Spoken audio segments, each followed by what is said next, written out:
Hello, everyone, and welcome back to Public Access Viewers Unlike You for our second session.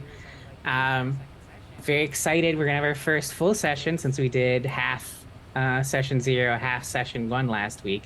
So this will be our first full session. With all that said, deep viewer discretion for this game. There's cosmic horror. Basically, if you've seen it in a horror movie, it will probably show up in this game at some point within our lines and veils. So please use your own discretion. Don't traumatize yourself on my behalf. I love attention, but not that much. That being said, my lovely players, would you go ahead and introduce yourselves? Hello, I'm Jane, they, them pronouns, and Tricky140 on Discord. Ben I was will, actually supposed to go first. It's fine. Who cares? forgot it was alphabetical. I forgot it was alphabetical. I just You're good. You're good. It's in the all good. pins. Hi, everybody. Ben Ravensdale. I'm going to be playing Declan Juniper tonight. Thanks for coming. Hello, my name is Rachel. I'm going to be playing Isabeau Sanders. We are both she, her. And Isabeau, her guiding star is Murphy Brown. That should probably tell you everything you need to know about the character. Hi, I've probably already made this joke last time, but I'm contractually obligated to make it at least once. My name is Steph. There you go. There's your 21 or 22 Jump Street thing. Anyways, you know what? No, that's it. That's all you get. My name is Steph. Wonderful. Thank you. And I am Aaron. I'll be your keeper this evening. My pronouns are she, they, they. Oh. All right, and for a very quick recap, since we had only half a session technically last week, Ben, would you do us the honors? Absolutely. Declan checked the camera footage from the previous night to see who left the mysterious Odyssey tape. The person was a blob of static-covered footage who stared directly into the camera at Declan. The clue that came out of this was a series of strange numbers on the security footage from the house on Rodenbecker Street. Lottie investigated the smog and found a burned symbol in the ground, or a burned, symbol, the symbol of a deer's head under the trees at Escondido Street. Declan visited the library, because he's a nerd, searching through microfiche, and was confronted about a 10-year overdue book by the librarian, realizing that he had a copy of it. Specifically, the book was The Lion, the Witch, and the Wardrobe, a book that Declan didn't actually pack and doesn't remember bringing with him. Isabeau got a disposable camera from Circle K and met Sheriff Hanscombe before joining the rest of the crew at the house, being confronted by Patience Head, who marked her, basically. Patience Head was the HOA owner, as I believe, or HOA president. HOA president, yes. Just a trait of a woman. Oh, yeah. Lottie looked through a window, saw a bathroom inside with a smashed mirror that was broken into the sink. Cutting back to Rodenbecker Street, the crew went back to watch one of the tapes. There were a few things that were found at the house on Escondido Street. One was a stand of trees. It was a copse of tall ponderosa pines with yellowing grass and sticky pine needles covering everyone's shoes. Something about the trees made people think the evil in the place was also in the land surrounding it. What was it? There were a few things. There were some evil-looking wasps in the trees, a scrap of conspicuously red clothing stuck in the branches, waving in the wind, a very thick black smog rolling out from the underbrush and roots of the trees, and some of the pine needles were actually bugs and critters of various sorts that were perfectly still until they were touched. In addition, there is a backyard with a swimming pool filled with a shallow layer of mucky green water, faded and cracked sunbrella furniture, and a large overturned planter. The Rappaports enjoyed one last day of fun in the sun before their disappearance.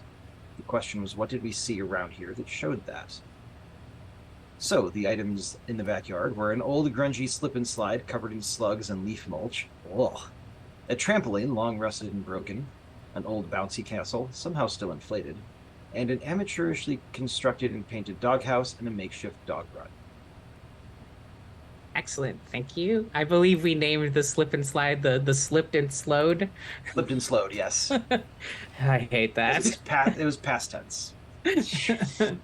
All right, excellent. And so I believe Steph mentioned this in our little public access chat. You do have 6 clues potentially if Kato uses her truth is out there clue, and I believe I owe 2 of you clues. Yes, I owe Isabeau a clue from the footage that Declan was showing you, and I owe Lottie a clue from the bathroom still. So I'm going to give you those to you right now. Or the bathroom or from the attic.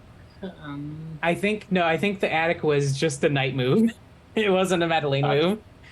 Yeah. So yeah, we will give you for the bathroom. When you saw that smashed mirror, you did notice it was open a little bit, and there was still medicine bottles in the cabinet, and it was a perfectly organized cabinet, but every single bottle was empty. That is your clue. Isabeau, I think in that same vein, I think while you two were watching, scrubbing through the footage together, you heard and saw on the camera what looked like the camera shattered, and heard it audibly as well. But the camera itself was undamaged when you check, but when you came back to the room, there were shattered pieces of a mirror on the ground to like the right of where you were watching. So your clue is a smashed mirror in an unusual location. Okay. All right, and then that brings us to our first dawn phase. So I believe everyone has marked 2 dawn questions. Everyone has one that is guaranteed marked right now, which is, did you resolve mystery? The answer is no. The house on Escondido Street is still alive and well, even though you do have 6 clues, potentially. So you can, if you want to, during the dust phase, answer the question, what happened to the Rappaports? And roll at a +0. It is important to note for the new players, you can never have advantage or disadvantage on answer a question. You just roll straight. Because the questions are not saving, I'm just going to go around to each of you in order that I see you in roll 20. So Declan, what are your 2 dawn questions, and did you do them last session? So the first one is, did you share a good memory from your childhood? I did not. Mhm. Did you go out of your way to reconnect with Deep Lake? And Declan did go back to the library. I don't know if that would count, because I'd say the librarian remembering you, and you telling stories about bringing your siblings there fully counts as reconnecting with Deep Lake. So go ahead and mark an experience. Awesome. Yeah. Thank you. Yay. Kato, what are your 2 questions? Did you deliver a chilling monologue about something that happened to you in the past, which I'm not... I don't think so. I don't fucking remember. I don't remember it happening either. Granted, I was off anxiety meds for 2 days, so my memory is not great of that session. But I don't think that. I might remember one, and it might have also qualified me because I had the chilling monologue discussion about our when our characters talked about our history with smoking. I don't know about it was really a chilling monologue, though, especially because it was a dialogue. Yeah. Yeah. I think the fact that it was a dialogue is not going to qualify it. And did you cut loose for once, which I think objectively, yes, the entire time. I would say objectively yes the entire time, but specifically telling patients off counts. So go ahead and mark an XP for that. Lottie. Yeah. So he's a chilling monologue. I don't recall a monologue happening. No.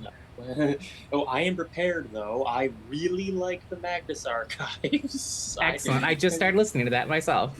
Ooh, you were gonna love it. You were gonna love it so much. And your second question is: did I go out of my way to reconnect with Deep Lake? I'd say almost, but I didn't actually get any scenes with any scenes along with NPCs, and it's like unless like pretending to be married to Isabeau in front of patient's head counts as connecting with Deep Lake. I'm fine with it counting. I'll let you decide if you think if it counts. I I feel like it counts. Of like, sort of I mean, because thinking you're of in a weird, myself. you're connecting, because in my head, you're connecting in a weird way, because like considering the past Isabeau has with your family, it is a weird connection, but it is Yeah. one nonetheless. Yeah, Lottie continued to make that connection very weird during this by talking about her brother. They're over popcorn. Yes. I shall go ahead and mark XP for that. Isabeau, what are your two questions? I forget which ones I marked, but the answer to all of them is no. Okay, fair enough. All right. So now in the dawn phase, you may change your questions, leave them, change one, however you like to do. Just I think since we're going to be switching to the character keeper, just put them into either DM them to me if you want them to be secret. I don't know why you would, or just put them in our public access chat so we don't lose them for next week. And then we'll switch over to character keeper in the intervening week, and then yeah. All right. So I believe the next thing I need to do in the dawn phase is we have less than 3 mysteries. So let's go ahead and introduce the next mystery. For the working families of Deep Lake, summer means tourist money and sending kids to Pine Rock Ridge, a sleepaway camp on the other side of the lake. Generations of children gossiped in the wooden chairs and roasted s'mores over campfires, you all included. In 1993, however, 12-year-old Jessica Stowski had disappeared while swimming.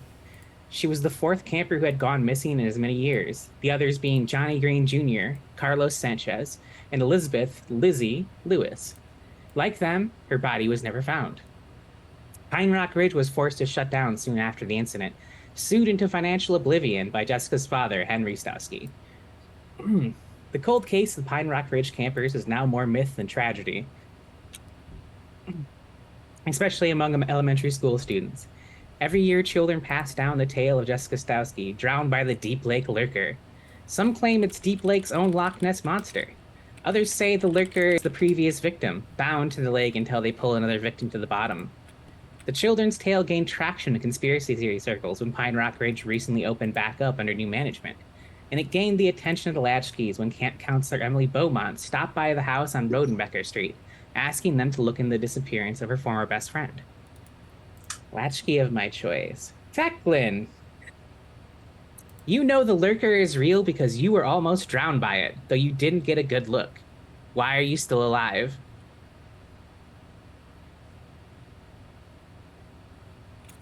I hate to break the moment. Do you have like a handout to share on Roll20? You did that with Yes, I'm sorry. I will do that right now. That's Yeah, okay. it'd be nice. Yeah, it would be nice to have also another. I have them all. I have them. In fact, all the mysteries uploaded already. I just need to show them to you all. You should be able to see it now. We Thank could you also very use much. another Sorry for set that. of. We could also use another set of notes to write on, because we have the recap notes from last time up there. But Steph, do you want a new sheet, or do you want to just parse that one you have? That's up to you. I have decided that I despise Roll20 handouts, so I'm Okay. just gonna start. I'm just making the character keeper happen right now. Okay, yeah, Because share. Like, go ahead, do that. Share the link in the Discord, please, and then just take notes in there, and then everyone can see them. Yeah. So, you should be able to see Deep Lake Lurker now. Okay. I've not shared the other Odyssey tapes you have because I'll share them when I hand out the prompts. Presuming you'll watch one tonight, or if you'll just investigate tonight, who knows? All right, I think that's it for Dawn phase. So I know the Lurker is real because I was almost drowned by it, though I didn't get a good look. Why am I still alive is the question. Yes, that is the question.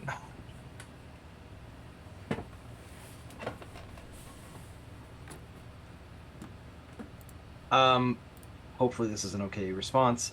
Mhm. I don't know. I remember dying. Oh, okay, I'm here for it. Fuck yeah, dude, that's metal as shit. Excellent, excellent. Okay. So those are your two mysteries.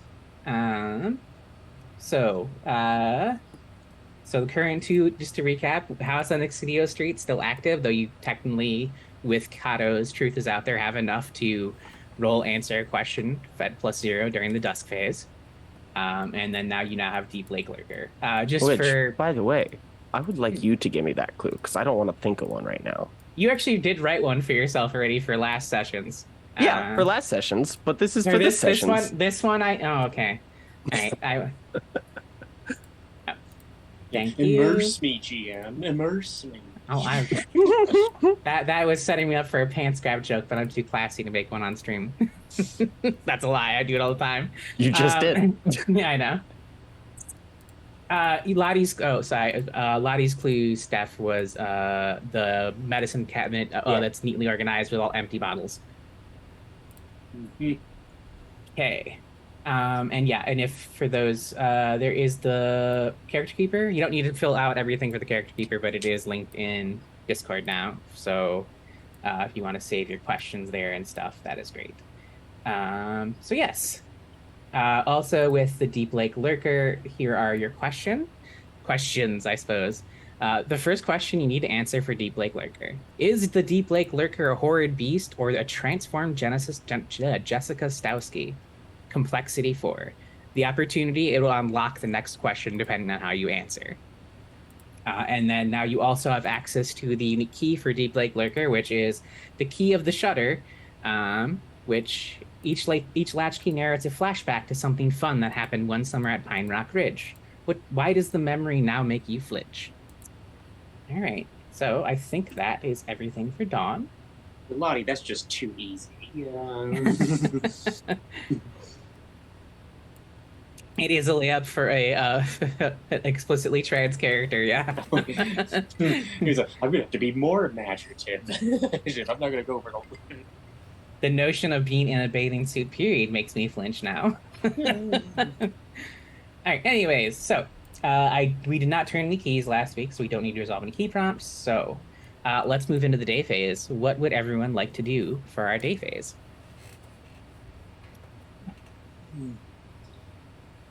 Isabeau is still sort of wrapped up in the mystery of Escondido House. Okay. So I think that she's going to go back there and see if she can find any more clues. Oh, and real quick before we anyone else says what they're going to do, important move note. I did hand out some conditions judiciously last session. The way you clear conditions is through the nostalgic move, which basically, this is how it is read. When you have an intimate moment with another latchkey, while one of you is waxing nostalgic about something that takes you back, so something from your list, you may each clear an appropriate condition. If you're not the latchkey waxing nostalgic, you also stumble on a clue relevant to an active mystery. Tell the keeper what it is. The clue cannot conclusively solve the mystery by itself. So if anyone would like to attempt nostalgia move, day phase is the best to do it in because it's the safest quote unquote phase. But you can wait till nighttime to do that if you want. Lottie is gonna go with. Lottie will be going with Rachel to finish out Escondido, and we will have a very awkward, nostalgic conversation. Sounds good. All right, so I love a planned nostalgia move at the evil house. Great, here for it. Also, I think I mentioned this last week, but to reiterate, with your camera, Rachel, you do have the entire layout of Escondido Street. We will not do the paint the scenes and unlock certain things until you actually investigate the locations within the house. Okay. So, but you are aware of the entire layout. Anyways. Okay, what is everyone else doing? Yeah. Addo, Declan? Kato's done with that house. She's done with that. She's done with it. So she's gonna go to the lake. Why would she be done? I didn't mean to make you choke. No, it made me laugh, so I was just having to be drinking.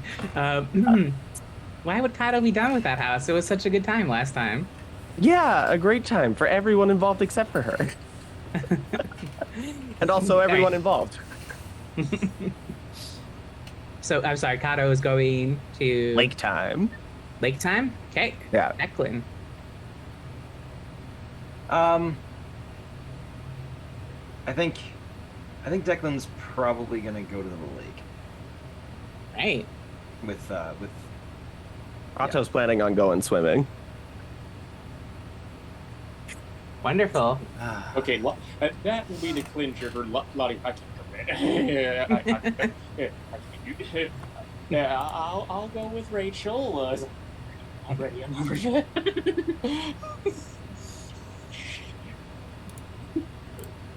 All right. Let's start with. Ooh, I do want to go to the lake. Let's go to the lake first. Kato and Declan. Okay. Right, so you pull up. It is kind of your standard campground. There are people there. It is active currently.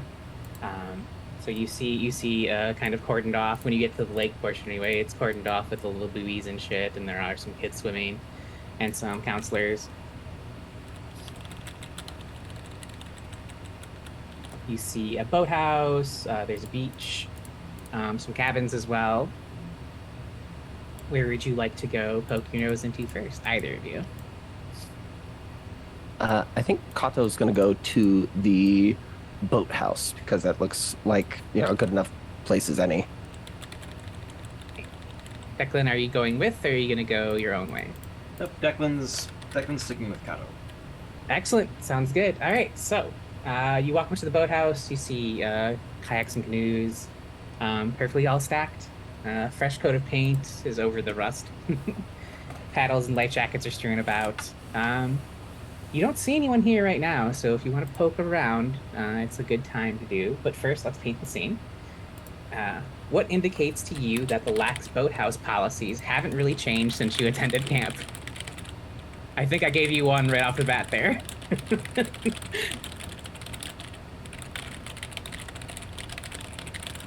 This is for everybody to answer, correct? Yeah, paint the scenes are for everyone.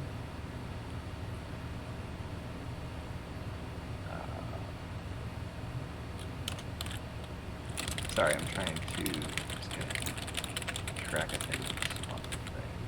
No worries. Boathouse, there we go. I would say that the first indication about the policies is that, it's just left completely unlocked and wide open, despite there being like a this door to remain locked unless, accompanied by camp personnel or whatever.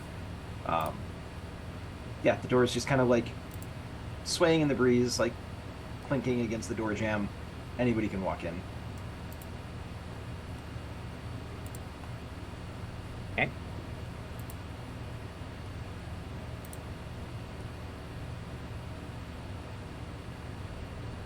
I'm just checking our safety tools here. No worries.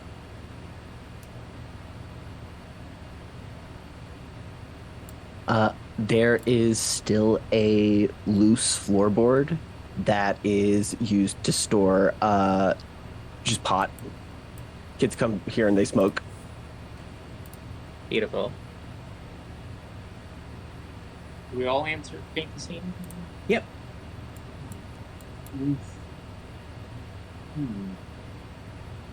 Let's see. You go first. You go first, Isabel. What was the question? I had to fix so cans real quick. no worries. What indicates to you that the lax boathouse policies haven't really changed since you attended camp? Even though we're not there?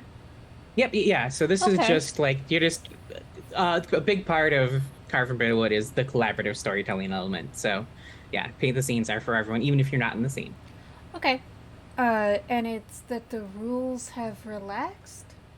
So what indicates to you that the lax boathouse policies haven't changed since you were a kid? So far, the door is wide open, even though it says door to remain locked all time. There is a loose floorboard that pot is stored in.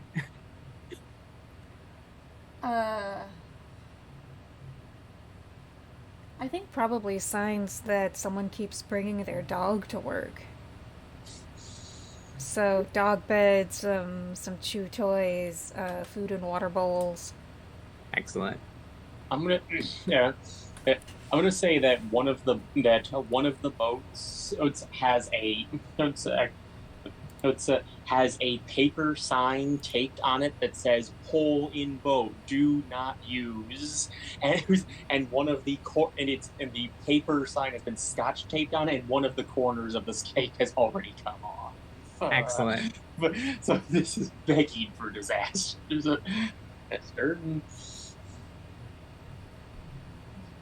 All right. The scene is yours. All right. Did you ever come here when you were like, wee or whatever, like littler? Declan's kind of staring at the sign on the boat that says like there's a hole in this boat, don't use it. And kind of seems zoned out for a second, and then he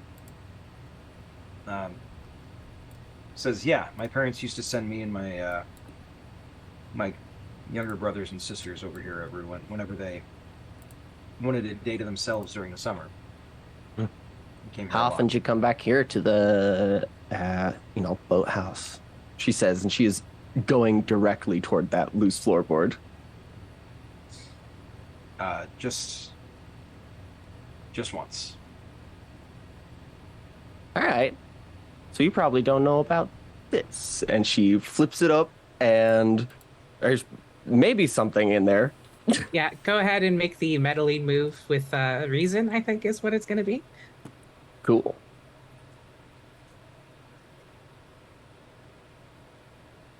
I thought it was gonna be the day move and then like rat jump and then there's like big spider jumps out. No.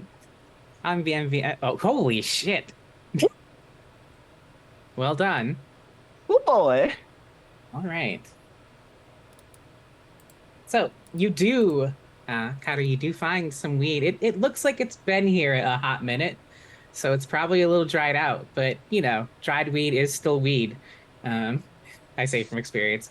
I think you'll find that it's been here for a hot box minute. A hot box minute. Well done. It's ABV. It's already been vaporized.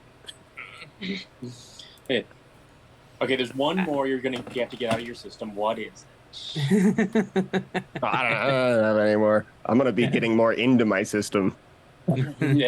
There it is. This now we can go. All right, I think your clue is going to be so you pick the bag up, and then what rolls out from underneath it is a pristine pinky bone. Oh, That is your Oh. clue. Which one? Like The tip, just the tip, Okay. just see how Oh. it feels. yeah, just I walked right into that one, I guess. incredible. Yeah, I think she picks it up, sees the thing roll down and like out, and she's like, huh. Well, I don't like that very much. I hope that's not a person's, but there's a bone. I think it's like a finger bone. I don't know. I wasn't really good at that one song that they taught in kindergarten.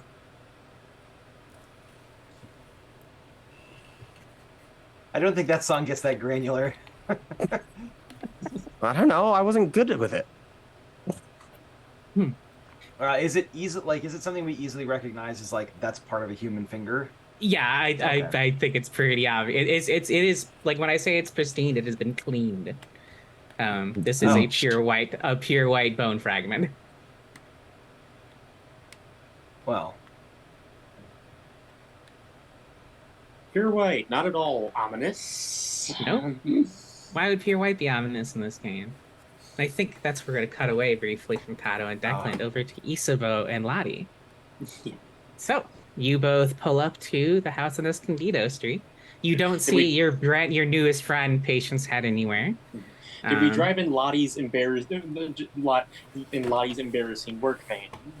I'll leave that up to you two. I think Isabeau will drive herself if that's the other option. Yeah. Okay, then Noted. Lottie. Okay, then Lottie will take. Lottie will But, ride with you. So, Isabeau, because she drives a real nice car, she's gonna make sure to park in front of Patience's house. Like, not in an illegal way, but in that stretch of sidewalk where you can park on in front of her house.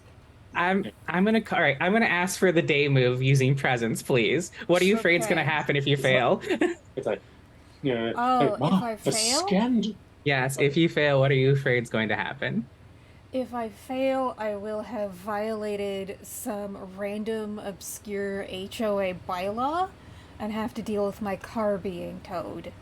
I think that's 100% what's going to happen. So please go ahead and roll day move with we'll call it presence. Yeah. Okay. Miss. All right. Would you like to turn a key to bump that to a 7 to 9? Well, you got to describe it first. I do. So you do park, and almost immediately, Patient's door opens, and she emerges and walks right over to you. But cell phone in hand, she's clearly talking to someone, pointing at you, and having a heated conversation with someone else on the other line. You hear the name Bill mentioned a few times as she talks into the phone. Like, yeah, no, she doesn't have a permit to park right here. Bill, can you come down here and get this move, please? I spend awful lot of time on my bushes. I don't need this eyesore covering up the lawn work I put so much time and effort into. Okay. Sure, let's turn a key. All right, what key would you like to turn? You can choose any of the keys of okay. children, or or the first of the desolation keys if you'd like. Okay. Well, we didn't receive a signal from the other side. So, that question, when you mark the first key of desolation, that's what unlocks that question about signals from the other side. Oh. Yeah. So if you want to unlock that question for more potential XP, and signals from the other side are when you're doing an Odyssey tape, you either narrate something from reality into the Odyssey tape or vice versa. So like it's like the tape is influencing reality. That's a signal from the other side. But anyways, it's up to you what key you'd Okay. like to turn. What do my fellow players recommend? I want a key of the child, personally. Okay. Do the key of the key of the child, does that have to be done in order, like the No. key of Nope. desolation? Okay. Only desolation needs to be done in order. Except for with the exception of Declan having I am air who can mark Hermetic Desert whenever he likes. Right. I think a flashback related to the classism Isabeau has lived through would be it would be That- resonant in this situation. Yeah, that would Okay. Yeah. And yes, your background bootstrapping yourself gives you more power to be passive aggressive. Okay. I think I will pick a flashback showing how you were an outsider amongst your school peers. Would you like to narrate that now, or would you like to save that for dusk phase or later? I can narrate that right now. Please go ahead. Yeah, so Isabeau remembers a time in which she missed the bus. Just had to take care of stuff at home and just showed up like 2 minutes too late. Missed the bus stop. She had to go back in and ask her cousin for a ride to school, otherwise she was gonna miss the day. And, he's her cousin. Of course, he's happy to help. But he drove this old, terrible beater, like, essentially, like, fixed up with parts from the junkyard. So, like, the passenger door was a completely different color from the rest of the car. And, like, the bumper was attached with duct tape.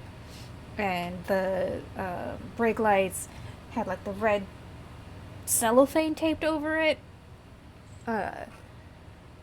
And just having to get driven in that car And it wouldn't have been that bad, except right as the car pulls up in front of the school where everyone is like getting in line to go inside. The car just gives this real loud bang as it backfires, and everybody turns to look at Isabeau and just the terrible car she's in. And she feels all their eyes on her, and she's just like, she doesn't want to go inside, but of course she has to. And her cousin is like, "You gotta go to school, girl." And so she's gotta like step outside, and like she really feels also like that she's wearing secondhand clothes, and like the backpack came from the church charity drive, and she like that's when she makes a promise to herself. When she grows up, she will always drive a nice car. Excellent. Love it. So we rewind. Patience does not come outside. You park. You think you might see a curtain move. I think the complication here is that Patience hasn't noticed you, but as far as you know, isn't going to take any action right away. Do you still want to go ahead and park there? I think Isabeau is smart enough to like, are there no parking signs? Oh shit, it's permit parking only. So it's one of those street cleaning signs where it's like, on this day you don't park here between these hours. So you go to, okay, excellent. But she's made her point. Yep. My car's more expensive than both of yours. Fuck off, bitch. All right. So you park and both get up and approach the house on Escondido Street. Yeah. So, my dear, you're already making friends in the neighborhood. Good for you.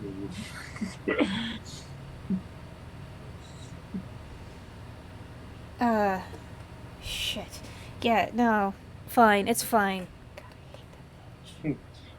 Buy her oh no! If it had been my car, I probably would have scratched her. If I had been driving, I probably would have gotten out and keyed her car. No, I'm pretty sure she's got cameras. She absolutely has security cameras. She's that sort of person. Now, anyway, that's not why we're here. No, we're here to find out what happened to the Rappaports and Elliot. Did you know I was actually friends? Yeah, I was actually friends with him back in the day. Oh yeah, what was he like? We weren't like close friends. It's more like I had a Nintendo and he didn't, so he came over a while. So he came over a few times, and it was nice to have someone else to like, and it was nice to have someone else playing the game. Let's playing the co-op, playing the multiplayer games with me. But I didn't actually ask him much about his home life. Like we just if we just met on the playground, he found out I had a Nintendo. It's still. I wish I had gotten to know him better. God knows I never let him get to know the real me.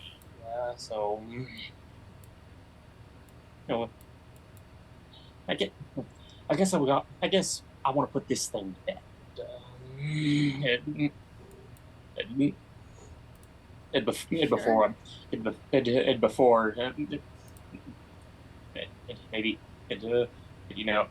Clear the ledger and all that.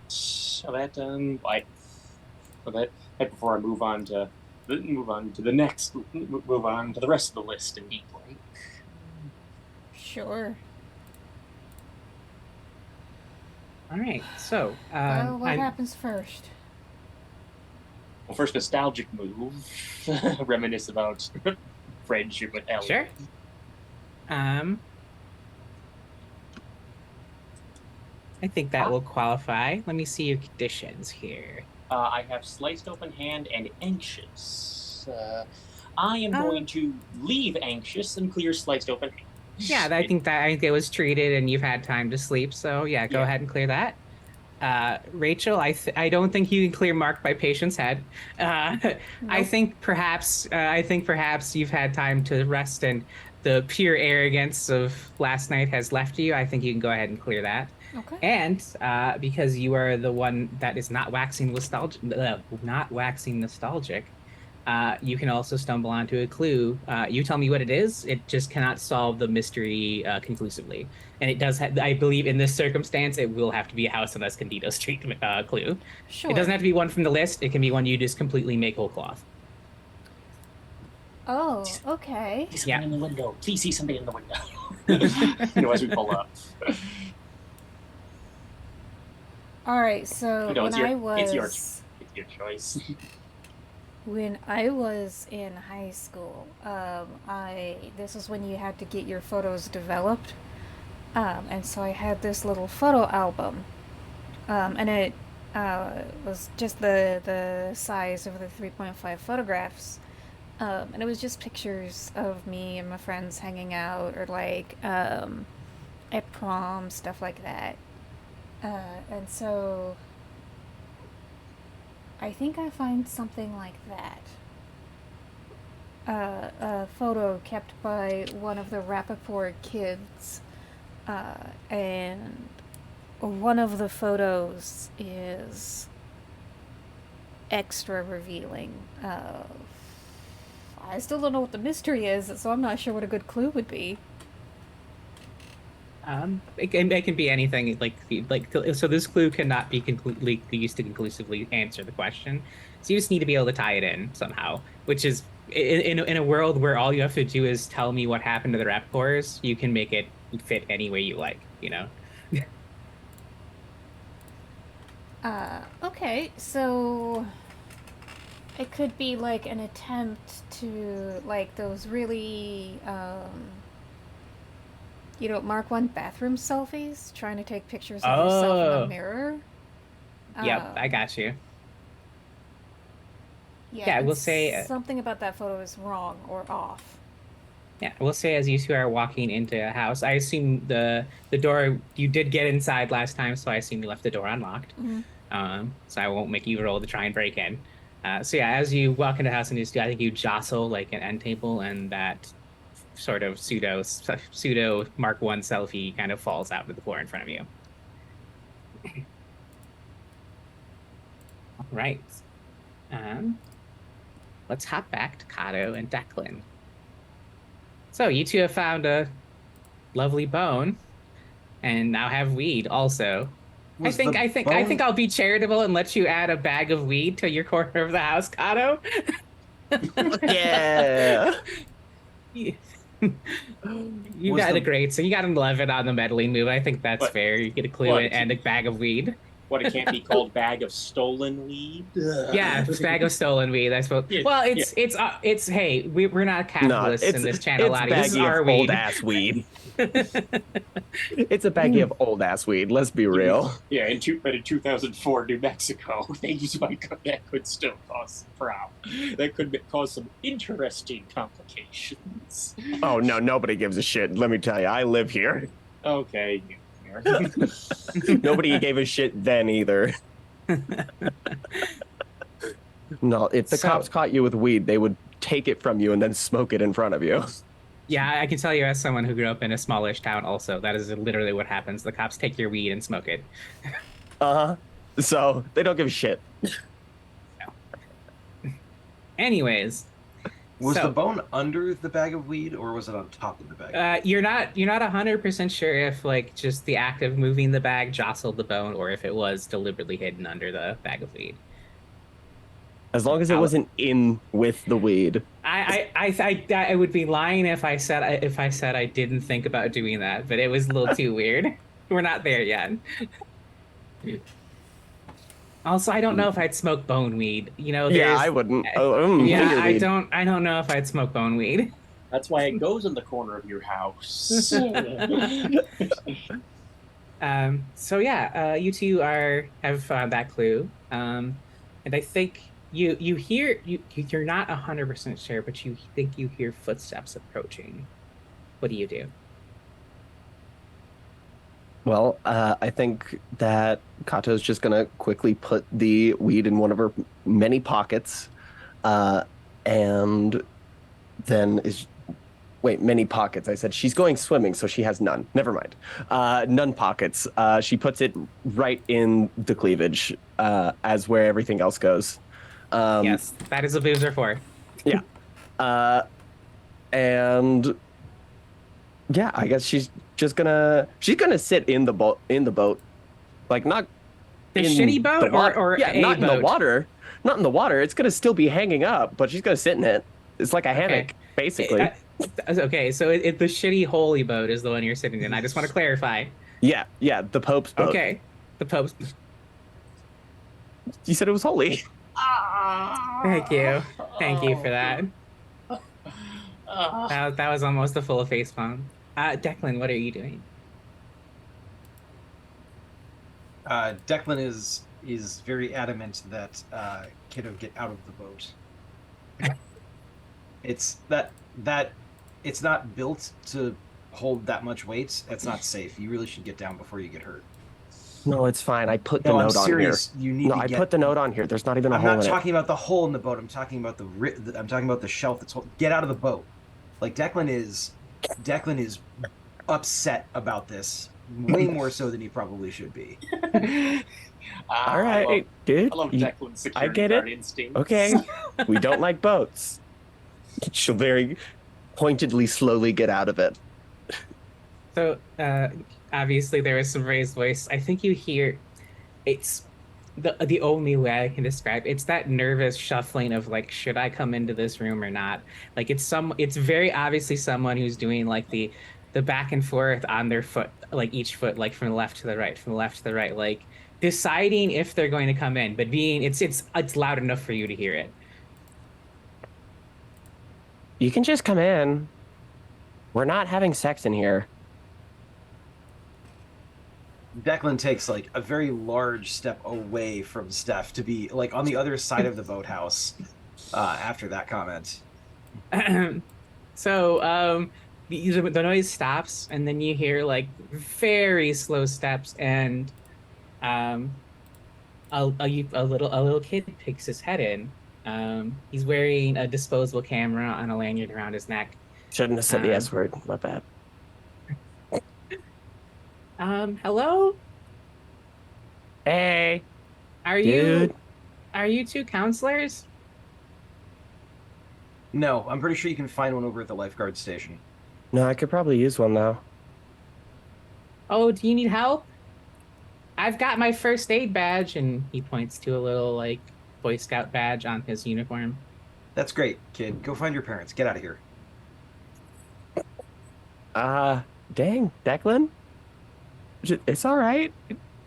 No, You can I'm not see the hurt. tears well up. Declan, I'm gonna need the Damu with presents. Oh. What are you afraid is gonna happen if you fail? Declan is afraid he's gonna have to like spend any amount of time taking care of this kid. So Okay. that's 2d6, right? Yeah, 2d6 plus presents.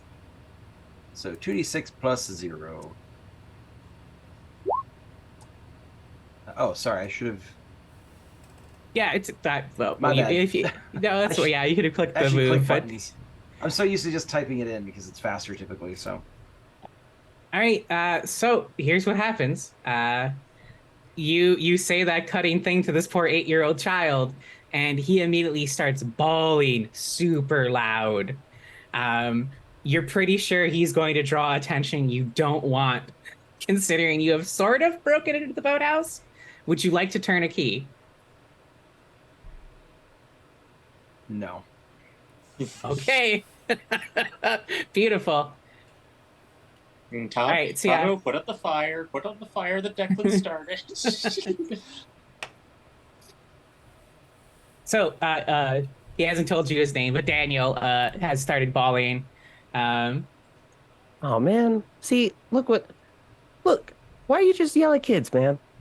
Just give him a little bit. He's just I didn't curious. yell at him. I didn't raise my voice in the slightest. No, you Daniel, definitely did. Daniel, are you okay? You hear from the distance as obviously someone is coming running now. Declan's Oh, gonna shit. Declan's gonna step outside the boathouse and be like, "Hey, come get your kid." You see a very tanned blonde man running towards you. Very obviously a lifeguard. Whoa, whoa, Daniel, come towards me, buddy. And Daniel walks towards him. Who are you? I don't recognize you. My name's Declan. Kato, are you still in the boat? You're still in the boathouse, yes. She's gonna walk out and be like, dude, Okay. I want you to understand that what it looks like, you're like a grown-ass man and you just ran out of an abandoned boathouse after a crying child. You gotta take a step back, buddy. It's not abandoned. It's No, look clearly at it. in use. No, it is not. Very much not. Not even anyone who wanted to smoke weed in there still goes there because this shit's old as fuck.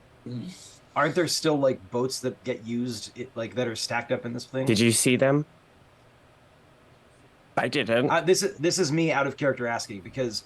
Oh, so you're pretty supposedly sure the they boats probably... are stacked up, but then supposedly there's one that's with a hole in it, but then it doesn't actually have a hole in it. But now they're all out of service, so I'm confused out of character. Okay, as to what's sure. going So on. we'll say that these probably can be used, but haven't been used lately.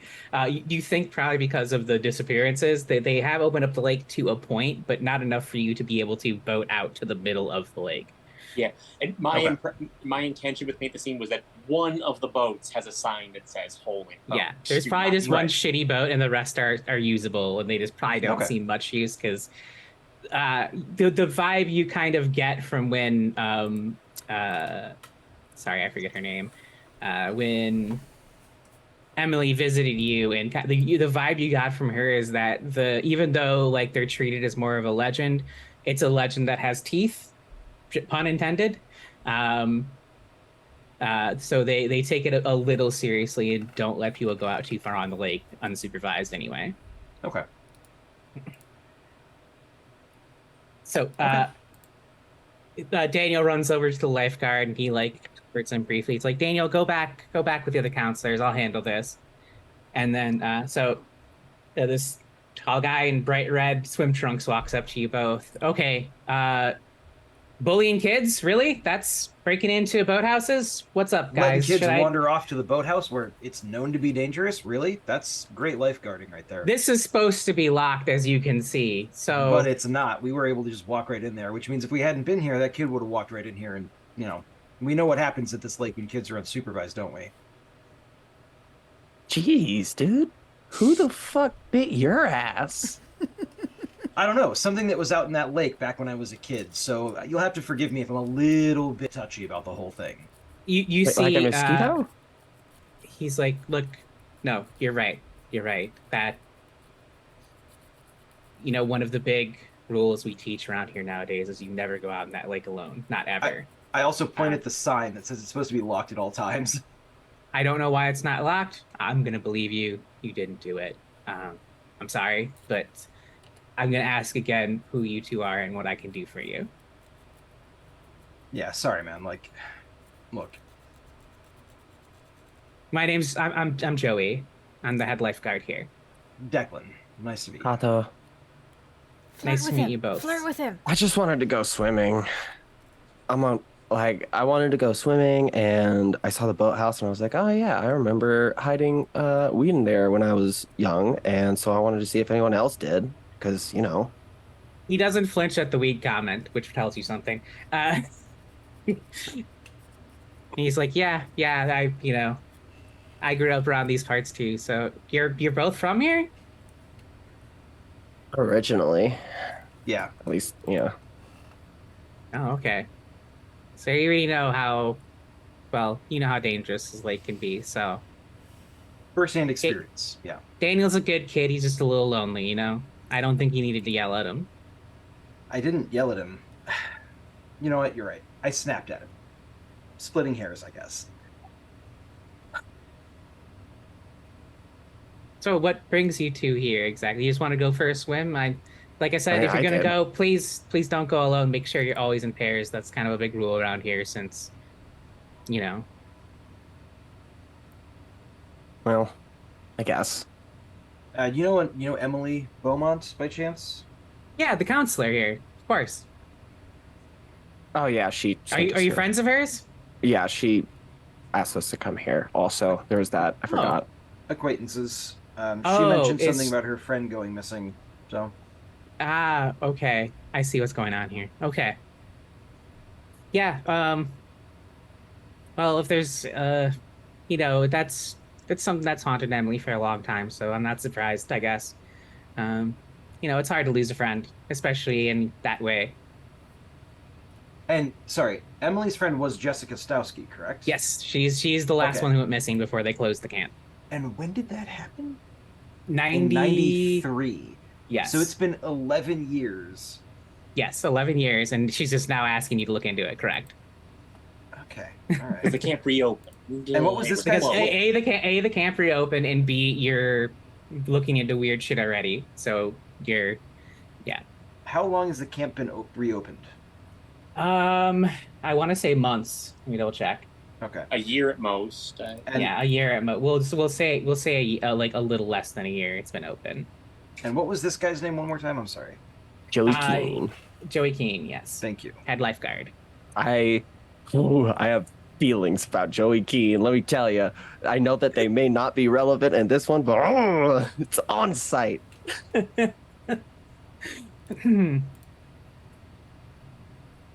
It's like, so yeah, if you want to take a boat out, I really don't recommend it, but I absolutely do not want to take a boat out. That's the last thing I want. great. Well, I'm gonna go ahead and close this up if you don't mind then. You don't need to do that. Oh, It was for the weed. I'm not into guys. Declan seems to completely overlook the fact that you're even like alluding to anything with him. He's clueless. And so, yeah, on the opposite side of town, Letty's like, I suddenly feel intimidated. I don't know why. you know what? Not my business. I'll let you get back to it. Good luck. I hope you can help Emily. But I don't know honestly, I don't know what you're gonna find. That Hey, lake man. You doesn't want to give smoke up. some of this weed I found? I'm on duty, ma'am. man, I I'm got a sorry. question. Yeah, and Sure. no one's swimming. I know none of the. You're a bodies have lifeguard in a lake that people don't swim at. I think Let's I think let's- it's probably fine. let's not intoxicate the people that are here responsible for other people's safety. Just throwing that out there. Me? Never. So, I know no bodies have been found officially, but have any pieces been found? Go ahead and give me meddling move with presence, Declan, and perhaps you'll get a clue out of this. I need to bump my presence. None. Talking to people, not Declan's strong suit. I neither is rolling 100% dice, apparently. believe that based on what we know about Declan. He looks like he looks down, and it's clear he knows something, and he sits there quiet for a moment, and he's like, so nothing. I'm not supposed to be telling you this, and you didn't hear this from me. Sorry, Um, Dre's comment was amazing. Of course. Oh no, I've been good about not reading chat because I know what she's up to. It's like, so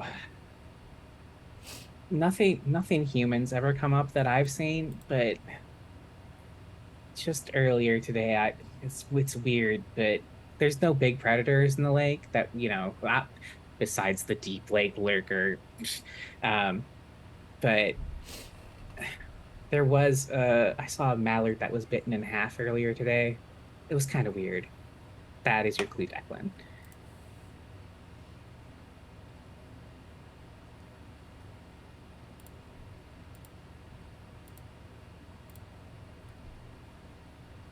Declan is going to ask a very weird question. Okay.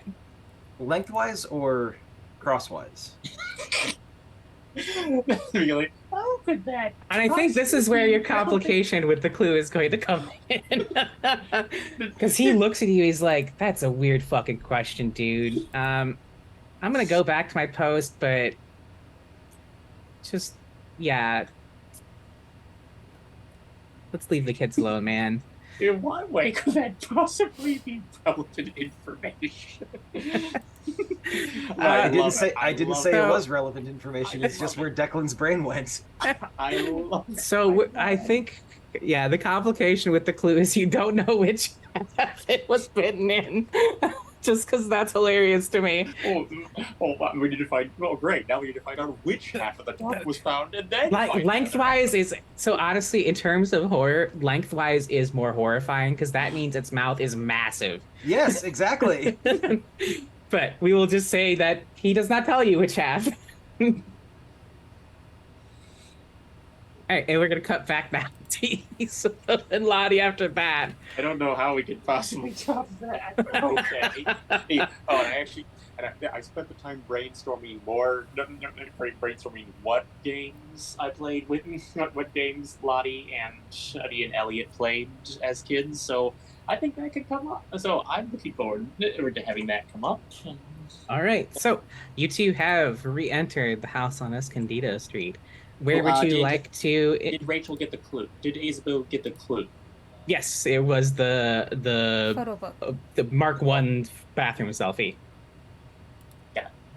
Which does put you without Kato's truth is out there clue at 6 clues for house. You can I believe I mentioned this last session. Each clue you get offsets the penalty basically. So it's complexity 6. Yes. You have 6 clues. You'd be rolling at +0. If you get more than 6, What was the clue again? I know you just said it, but I like which clue? totally Sorry, which clue? spaced. The one. Photo taken in the bathroom mirror. Yeah, An a attempt Mark at I taking a selfie. mirror selfie. We're calling it a Mark I bathroom selfie of the daughter, right? Yes. Whose name is Abigail. Yes, so it's a Mark I bathroom selfie from Abigail's perspective. So, Isabeau and Lottie, where would you like to investigate? So, I believe so far you've looked at the backyard. You've been in sort of the foyer entrance. I believe Kato mentioned the weirdness with the basement, but you never actually so that's up to you whether you think that means Kato investigated the basement or not. I will tell you on above board, you did not investigate anything in the house technically. I think Lottie is going to put on a pair of work gloves, and then slowly open the front door. Yeah. So yeah, it opened. She got her flashlight, same as the one she used last night. It opens into a little foyer / living room, TV room rather, and then to your right is the kitchen, the dining room, and then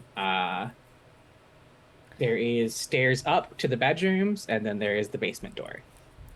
Isabeau is going to head upstairs and investigate the bedrooms. Which bedroom would you like to go into?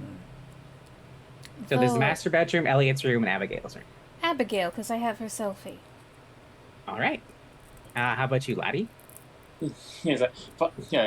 Lottie is following Isabeau's lead while also providing tactical information and planning. Is that okay? It's like, okay, we're gonna go slowly, maintain visual contact with each other. Do not split up. Let's split up. If you see something, if whatever you see, say that you see it, even if it's stupid. But keep talking so we know we're both still. So both of us keep talking and stay in contact. And as we're going room to room. Got it? So I will say that you will pass through the TV room to go upstairs, so we are going to do that. So there is a sectional sofa, an entertainment center, and weirdly enough, there's a massive tube TV and a VCR. And even though you know there's no power in this house, the clock on the VCR is flashing 12. Let's paint the scene. Looking around, how do you know this was the most frequented room in the house? The couch cushions are very saggy and worn.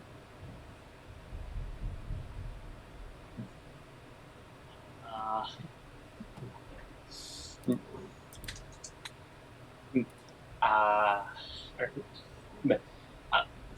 like the idea that there are rabbit ears on the TV. But they've actually been configured into. No, that doesn't make any sense. Here's how. There's actually a stack of. There's a stack of of blank or recorded VHS tapes next to the VCR with like handwritten stuff. Oh, about like it. dance recital, blah blah Yeah. blah date. Okay, cool. Yeah. Also, like one stack is like home movies. The other half is TV shows and movies they caught, so they can watch, so they can rewatch them.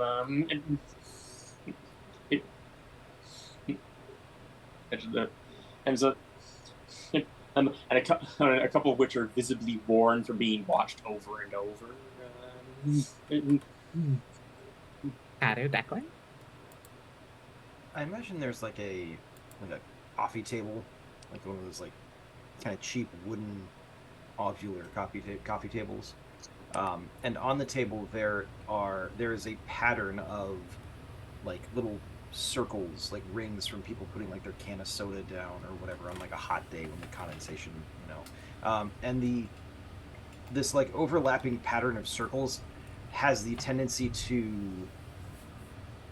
catch your eye when you're not really looking at it, for reasons people can't quite explain. Okay. In the center of that coffee table, there is a, like, even currently pristinely well kept fishbowl with a living, fat, and happy Betta in it. Oh, wonderful.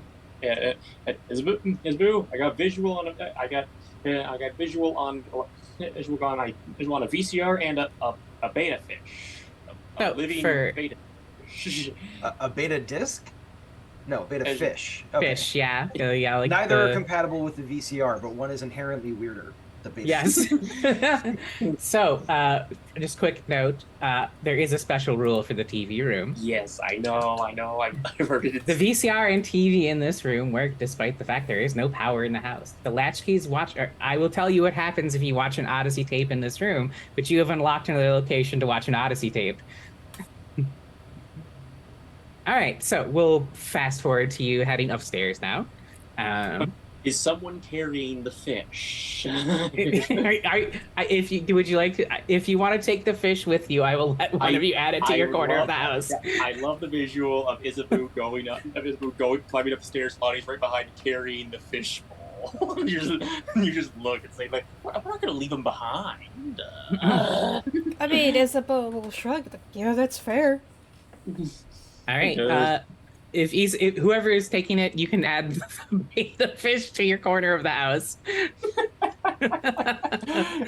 The fish on Escondido Street. The fish on Oh, that's what. Yes, please put it down as the fish on Escondido Street, please. Whoever takes it. I mean, that's a good way to link up with the other two PCs. Like, well, you're going back to the lake, fish. Oh God! I don't know if you want to put it in that lake. I don't think beta fish live in that kind of water. So, you both walk into Abigail's room. There is My Little Pony wallpaper. It is a twin-size bed with pink Power Ranger sheets, and the faint smell of strawberry-scented plastic. There's another paint the scene here, so let's do that. Looking around, how do you know Abigail's friends were the most important thing to her? After family, of course. She's got one of those big cork boards that's just covered in pictures of her friends or flyers of like festivals or events that they went to together. And like she was an amateur artist and tried to draw her friends, and those drawings are pinned to everything. And it's like at least 2 layers deep of just everything that she's got pinned up on there. I like either in her I think in her dresser, certain drawers are labeled based on whose clothes she is borrowing, and on top of the dresser, there is a list of clothes she has loaned out to her friends. Nice.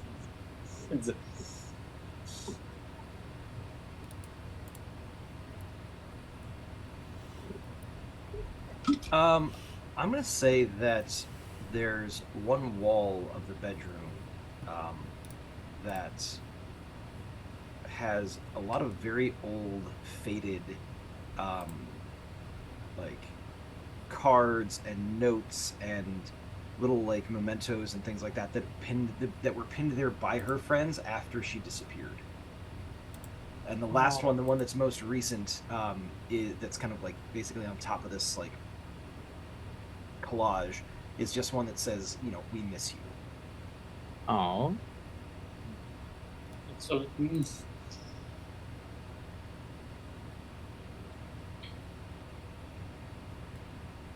I think that there is a excuse me. There is a like store-bought guide on how to care for a betta fish, and it is labeled that this is one of her friend's fish that she was taking care of for them while they went on vacation. For whatever reason, they didn't come back for it. he looks at the fish and nerves. It's one hardy fish to live that long. this has become when Aaron's going to change the mystery slightly now because of things that have happened. The two mysteries there is are also linked. The betta fish is the deep lake lurker. It's connected intradimensionally to the lake, and it ate the family. And sorry. Well, that's Oh why my God. That's why nobody's been attacked in the lake all these years. It's been in the fishbowl. I can't. See, here's the thing. I can't say no to how you answer a question as long as you succeed on your roll. So, just putting that out there. I will say that I am going to change something. If you can see the house on Escondido Street, I'm taking something away from Elliot. I'm sorry, Elliot. I know. No. So, you notice when you're in this room that there is a closet that is unopened as well. Yeah. Sorry, Elliot. Lottie's gonna. You just got made a second-rate character. Oh. Sorry, Elliot. Yeah. It's your guys' fault. You did it. Oh, I still want to meet. I still want to have some interaction with Elliot. But Lottie's gonna see this room. Oh, damn.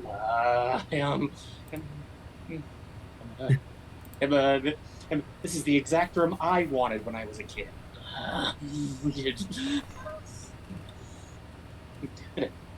Yeah, me too. Oh, really? You like the pink Power Ranger too? I was more My Little Pony girl, but yeah. I grew up with Time Force, and she was secretly my favorite. So, how are you two searching this room? Or are you searching this room, I suppose, is the question. Isabeau is going to very gently search. Like, even though this girl disappeared, like, ages ago, it still kind of feels like an invasion of privacy to go pawing through her things. If you say, "Well, this feels like an invasion of privacy," and then Lottie will just dig through. Lottie will just dig in through, looking under the bag. Yeah, I think Isabeau will comment, like, it looks like she could come back tomorrow.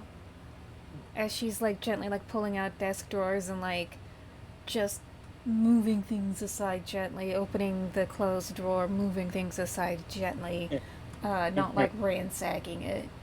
Well, there's one big problem. It's too clean. This house was abandoned. This house was abandoned for years, and that's not enough dust. Either of you can give me the meddling move, but not both. I'll do the meddling move. Go ahead. This is definitely reason, I'd say. Okay.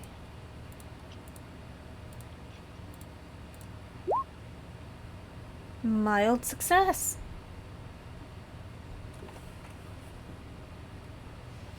Okay, so here is how this is going to work. You're going to be searching, and having just uttered the words that you feel like this is an invasion of privacy, I am going to put the condition guilty on you as I give you this clue. Okay. So you're going through it, and you're like, I'm doing the thing I literally said I was not going to do because I feel bad. As you are going under her bed, and you pull out it's a Candyland board. However, there's characters on it you don't recognize at all, like the Toffee Duke, the Ravenous Sugar Pig, the licorice beastie, the peanut butter sphinx, and others. That's your clue. But you will take the condition guilty unless you turn a key. Okay. Guilty conscience, we'll call it, actually. Guilty conscience. Okay. And so, Isabeau will pull the board game out from under the bed and will just stare at it, like, confusedly, because, like, she didn't get to play a lot of Candyland as a kid, and she's trying to remember from, like, you know, the couple of times that she got to play during, like, a rainy day at school. You know, yeah.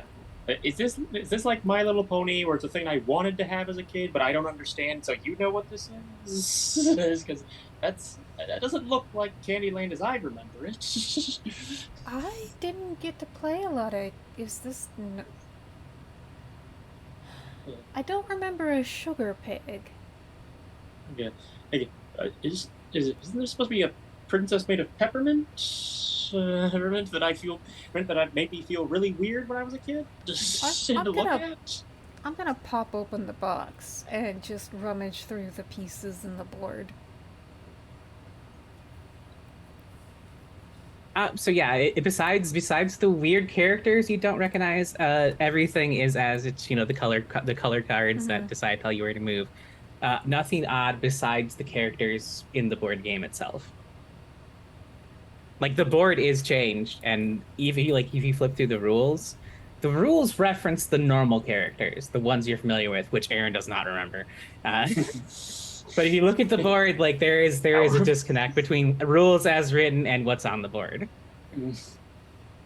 Aaron, what is this, a bootleg Candyland? Who the hell would make a bootleg Candyland? Who the hell is Vanellope von Schweetz?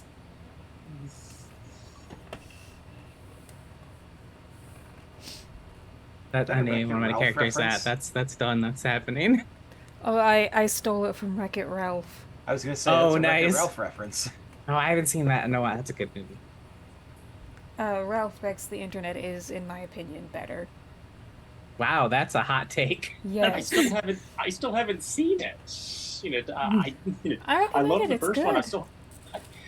I've heard such divisive opinions on the sequel. But I think it's good. All right. So after finding that clue, we're going to cut back to Kato and Declan, and to find a trinket just got redeemed. So, are you two? So, what are you two doing? I know Kato has said she wants to go in the lake. Are you going in the lake? I mean, yeah. Are you going, Declan? Are you going to set foot in that lake ever again?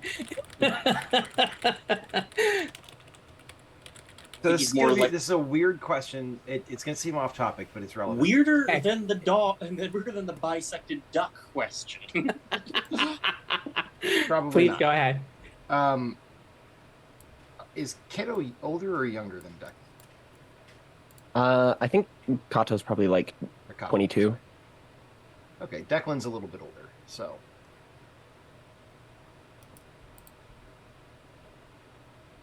Do you want to go out in a boat, or do you want to swim? Well, I mean, I don't know how to drive a boat, so. I know how to swim, though. Do you drive boats? You row them when they're boats like this. Maybe you do. I definitely don't. All right, I'll kick my shoes off and I'll roll my pant legs up so that I can like wade out into the water a little bit. But there's no way I'm going to any point where it's going to be considered submerged depth. Okay, I have an important question. Who's setting foot in the lake first? Kato's gonna like cannonball off the dock. All right, Kato, please take the condition. The next victim. Fuck yeah! And so let's tell you about Deep Lake. So the waters are dark and it is too deep to see the bottom. There are shallow areas where you can get that kind of like green iridescence. You can see like little minnows and the like. It is perfectly still besides some kids splashing, in the very, very shallow ends. You, strangely though, you see zero insects, not a single dragonfly, no buzzing mosquitoes in your ear, nothing. So let's paint the scene. Just from touching the water, how do you know the lake is greedy?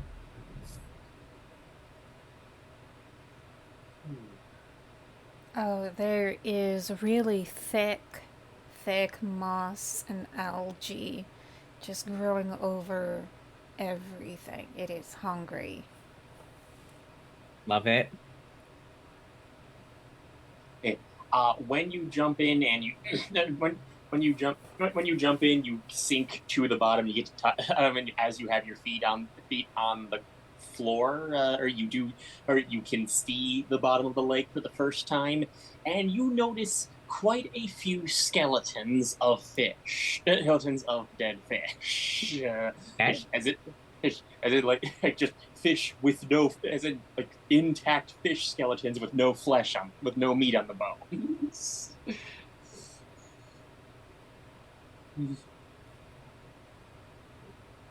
Approaching the edge of the water, so normal lake, the water obviously soaks into the ground around it and everything like that. You get those areas that are kind of reedy or kind of soggy or whatever. This lake is notorious for that. Like the ground is spongy and wet, as if it's trying to reach out beyond its physical boundaries for quite a ways. Even the dock has this weird, slightly spongy, slightly like waterlogged feel to it as you're walking along it, even in an otherwise like hot, dry day. Okay. I think that there are, excuse me, like, not necessarily, so carp like to dig little tunnels in the bottom of lakes and stuff. I think that there are a bunch of carp tunnels that have lots of jewelry in them. Interesting. God damn it, Trey. I was going to make the noodling joke. How dare you?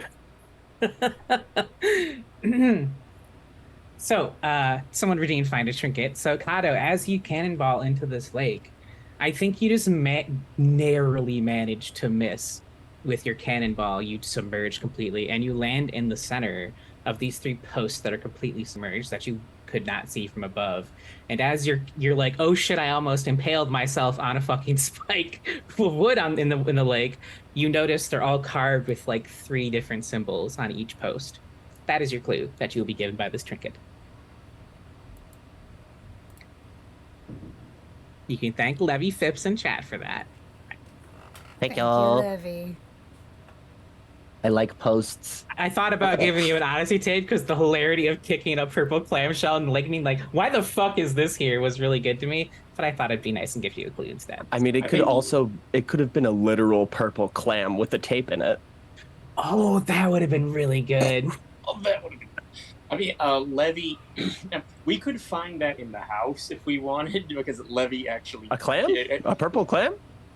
I'd be okay with that. I know Levy in chat said she wanted Rachel to have it for the for the Wreck-It Ralph reference. Oh, I see. Oh, there is that. My bad.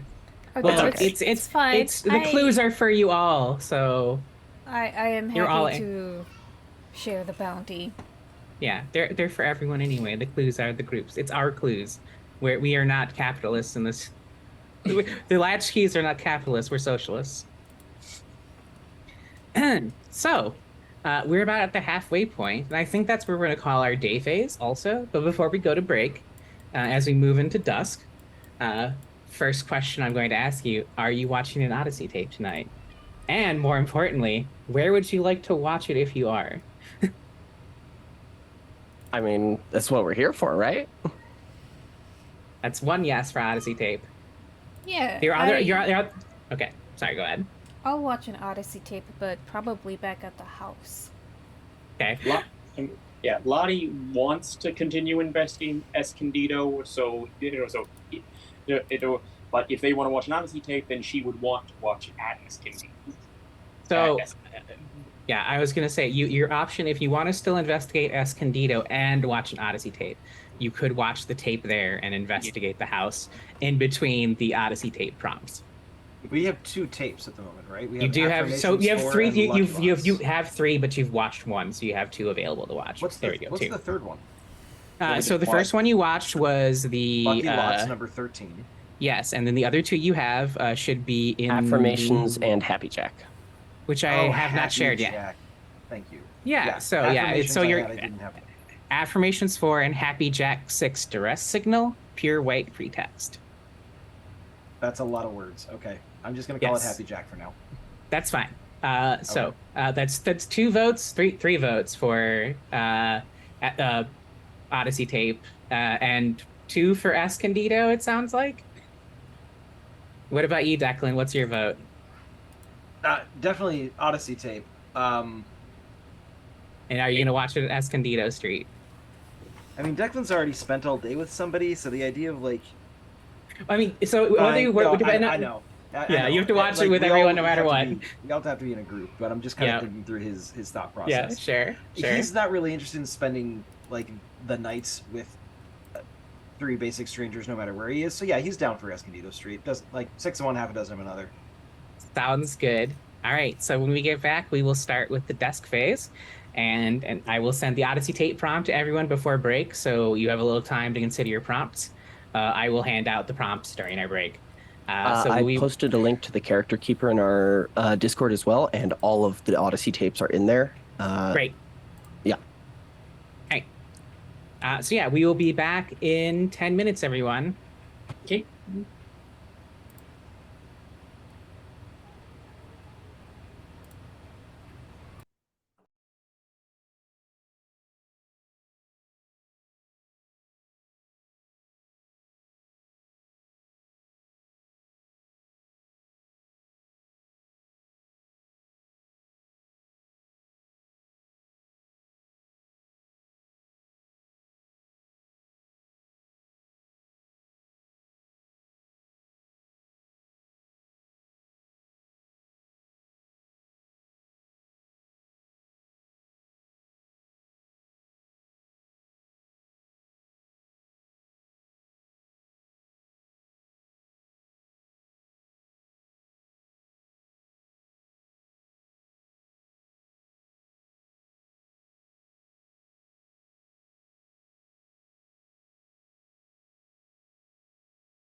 All right, welcome back, everyone.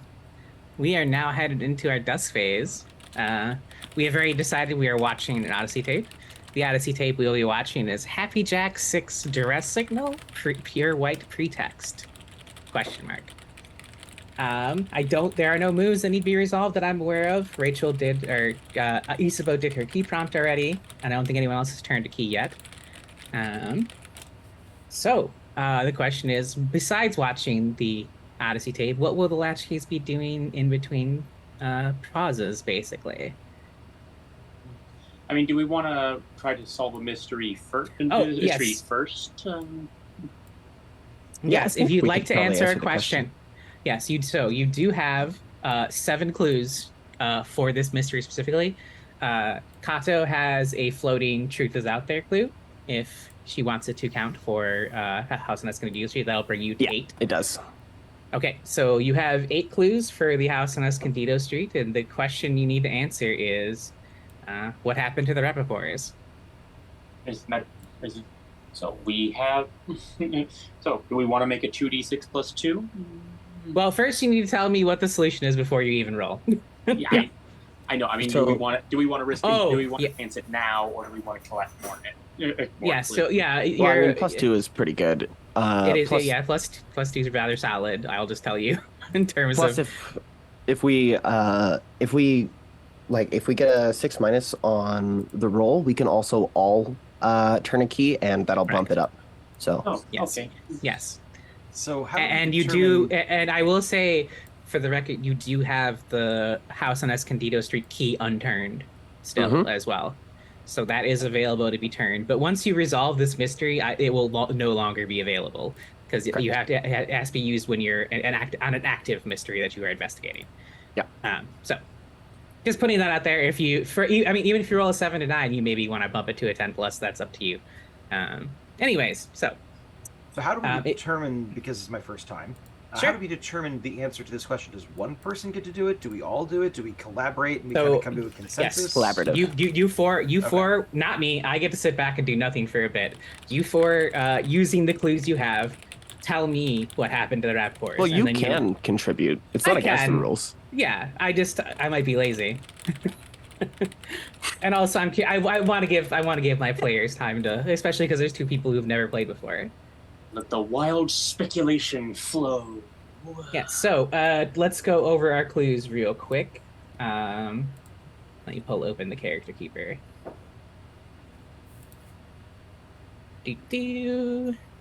Mysteries. So, you have currently a series of strange numbers on security footage, symbol of a deer's head burned into the trees, a mysterious copy of The Lion, the Witch, and the Wardrobe that you don't remember packing, a smashed mirror in Declan's bedroom that happened during the night phase last time, a medicine cabinet neatly organized with empty bottles, a rotten apple with a family of worms living inside left in the bail box at 26 Rodenbecker. That is from Kato's Truth is Out There. A Mark I bathroom selfie of Abigail Rappaport. That is from Isabeau. And a Candyland board featuring characters you don't remember. So. No, they didn't. Nobody ended up opening the closet in Abigail's room, did they? No, not yet. Yeah, not yet. That is, if you want to investigate the other rooms, including Elliot's, I'll give you your sweet ghost boy people. You guilted me into it. We're in that house tonight. So you are in that house. Yes, you can still investigate. If that is what you like to do during the night phase after you answer this question, that is fully valid. Okay. And the question, because it is helpful to keep in mind when you're formulating the theory as well as the opportunity. So the question is, what happened to the Rappaports? And the opportunity is to resolve the mystery by telling the truth to Casey. And if we want to, we can then perform a ritual to quiet the house or just straight up destroy it. Yep. So I have some thoughts for some of the clues. I don't really have everything laid out yet, but a big high concept explanation of what happened to the Raptors. I'm going to throw it out. Jumanji. oh, What? yeah. I mean, they're technically still in the house, but they're not here. They got pulled somewhere else. I mean, I would think, just sort of based on context, they got pulled into a mirror. Like, my theory, because Abigail's of the age where you have sleepovers and you play Bloody Mary. I think they did that and fucked up. Okay. So, my thought is the house is this like perverse sort of judge, jury, and executioner. It decided arbitrarily that the Rappaports were evil, and that's the rotten apple with the family of worms is representing the Rappaports inside of the rotten house.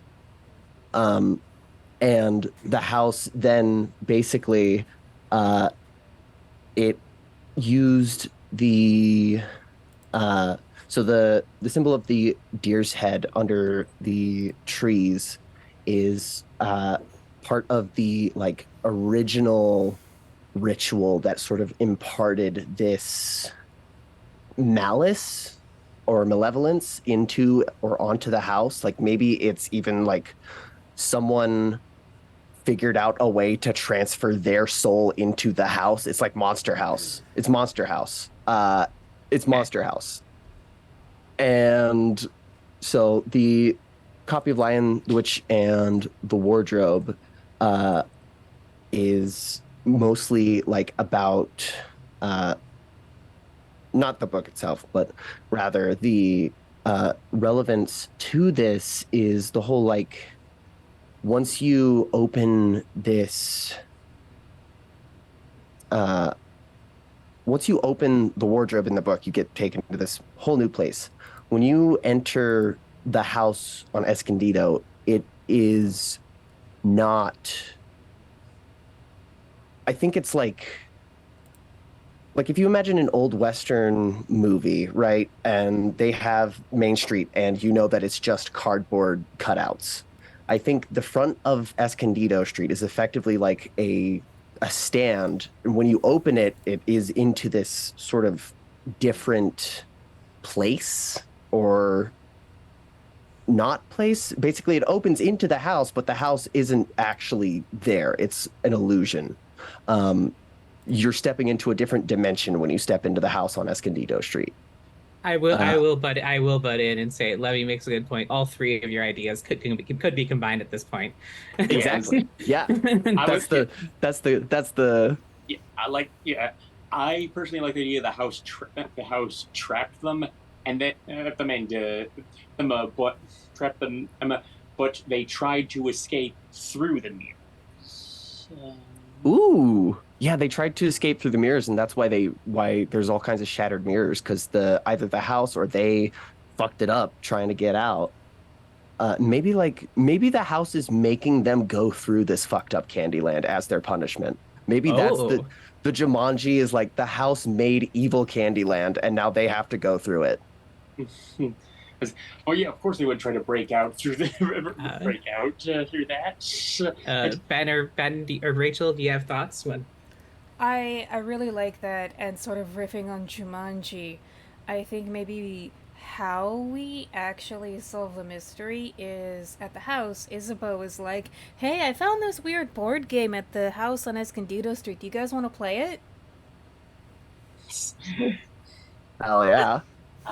Hey, can we explain the medicine cabinet or the numbers on the security footage? I will say, just a reminder, the bathroom selfie does not need to be a definitive clue. It should not resolve the mystery. Yeah, it should not be. It should not be used to resolve the mystery. Is what I mean. No, it's not. It's just like they were trying to escape through it. Yeah. I just wanted to make that clear. Yeah, and my thought when I added that into play is I didn't really describe the content of the photograph. And so that is something that can be sort of built on to be like, yes, it reveals this, of course. Oh, what if there's another mirror, a smaller mirror on the wall behind it, so you have the bit of the infinite mirror image there? Okay. they're sort of, you see like that, you see like they tried to go through that, and and you can just tell something falling through. You feel like you're falling when you look into the ancient mirror. Oh, I have a dumb idea because well, never mind. I mean it's too. They Well, disappeared before the Matrix. to go with the that like sort of like infinitely falling idea. What if the empty medicine bottles is like medicine for vertigo? Someone had like real bad vertigo, and so the house was playing on that and making things where it would feel like they were always falling regardless. I'd say I like the idea that all the bottles are vertigo medicine for each member of the family. They all had it. Yeah, they assumed it was contagious vertigo, but nope, it was so much more than that. So And that just leaves the that leaves numbers the- are like a score tally. They're playing a fucked up game of Candyland. Maybe there's a scoring system in it, and it's probably not a great one. Ben, do Probably you have an something like idea? how many slugs have you eaten or something. I say it is kind of your clue, Ben. Do you have any ideas for the numbers? Or how do you feel about the answer in total? I mean, the numbers are very clearly, the numbers are basically a code that reference page, line, or paragraph, Oh. line, word in The Lion, the Witch, and the Wardrobe. And it is Abigail or Elliot's attempt to try and communicate with the outside world to let them know that they're caught in this place. Also, That's awesome. Page, myself, line, word. I'm looking at this whole thing thinking, so basically what you're telling me is this family got trapped in this Candyland-like board game, but to them, it is very much a Bloodborne-esque, like, you know, repeating cycle of fighting the ravenous sugar pig, the licorice beastie, which are these giant eldritch Bloodborne monsters. Yes, But candy themed. So I love that. Is it? That's all the clues accounted for. Yeah. That is. Is if everyone's cool with that answer? The next question I'll ask is who wants to roll answer a question at +2? I mean, it's a what roll? So you will do the move. I believe it is on the roll 20 sheet to answer a question. Oh, I see. It's yeah, not related it's- to any of your stats. It's Yes, there is no purely- stats tied to it. Okay. The plus is based on the number of clues. So you will have a +2. Whoever would like to roll. Please not me. My rolls have been atrocious. I was so me the keeper was like, please let Ben roll. I will roll if that's what you want me to do because No, would make it for is some not. It is interesting not my outcomes, choice. but- It is fully not my choice. So it is up to you for who would like to roll answer a question at +2. I mean, I could roll, but on exposure to the supernatural, Isabeau's gonna fucking break. I got it.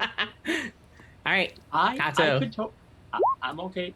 I'd say it'd either be Lottie or Kato. I'm not sure who Looks had All like- right. Looks like Kato's already rolled, so So- Push the yeah, button. and I push success. button.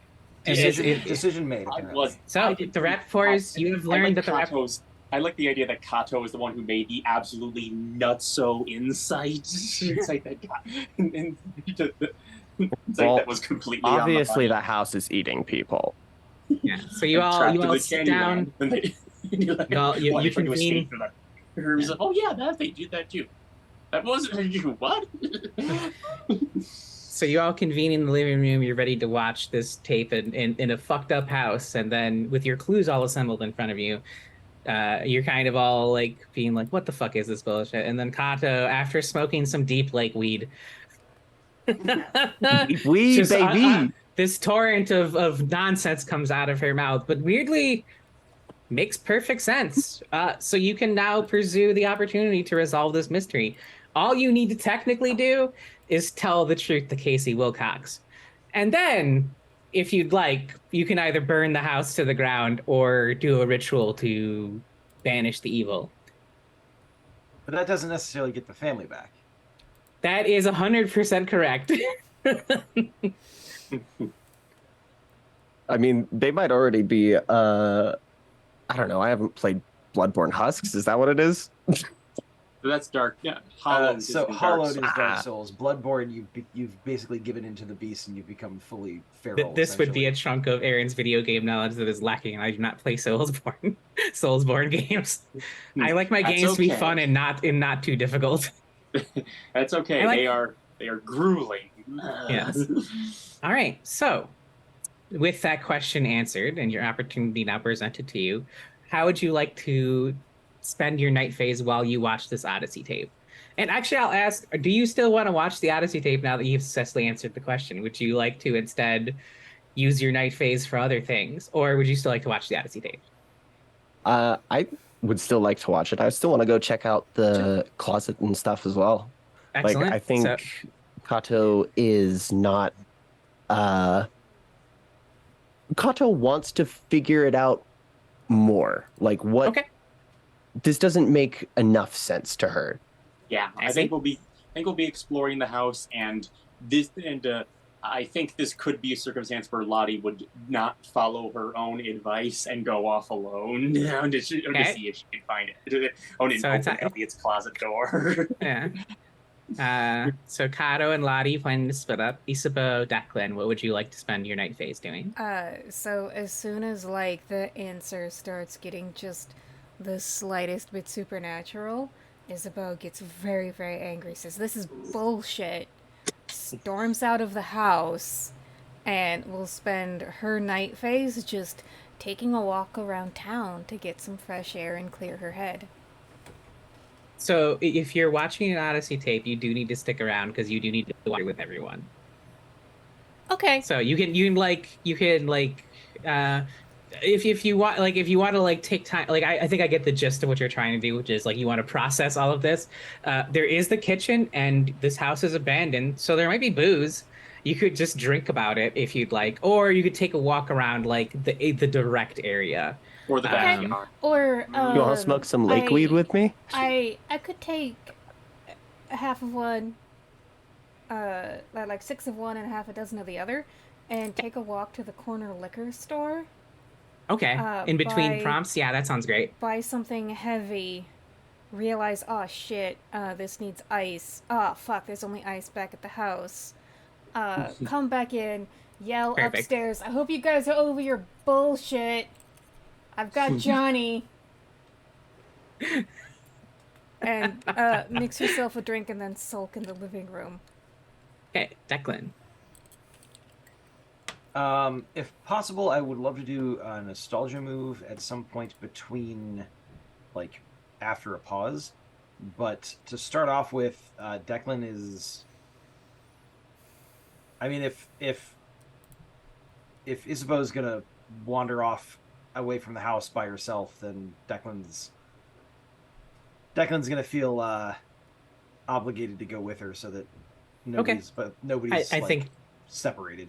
I think that'll present a good opportunity for the nostalgia move.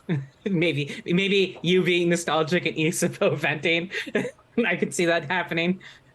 Cool. So you all have convened in the living room of the house on Escondido Street to use this somehow working TV and VCR.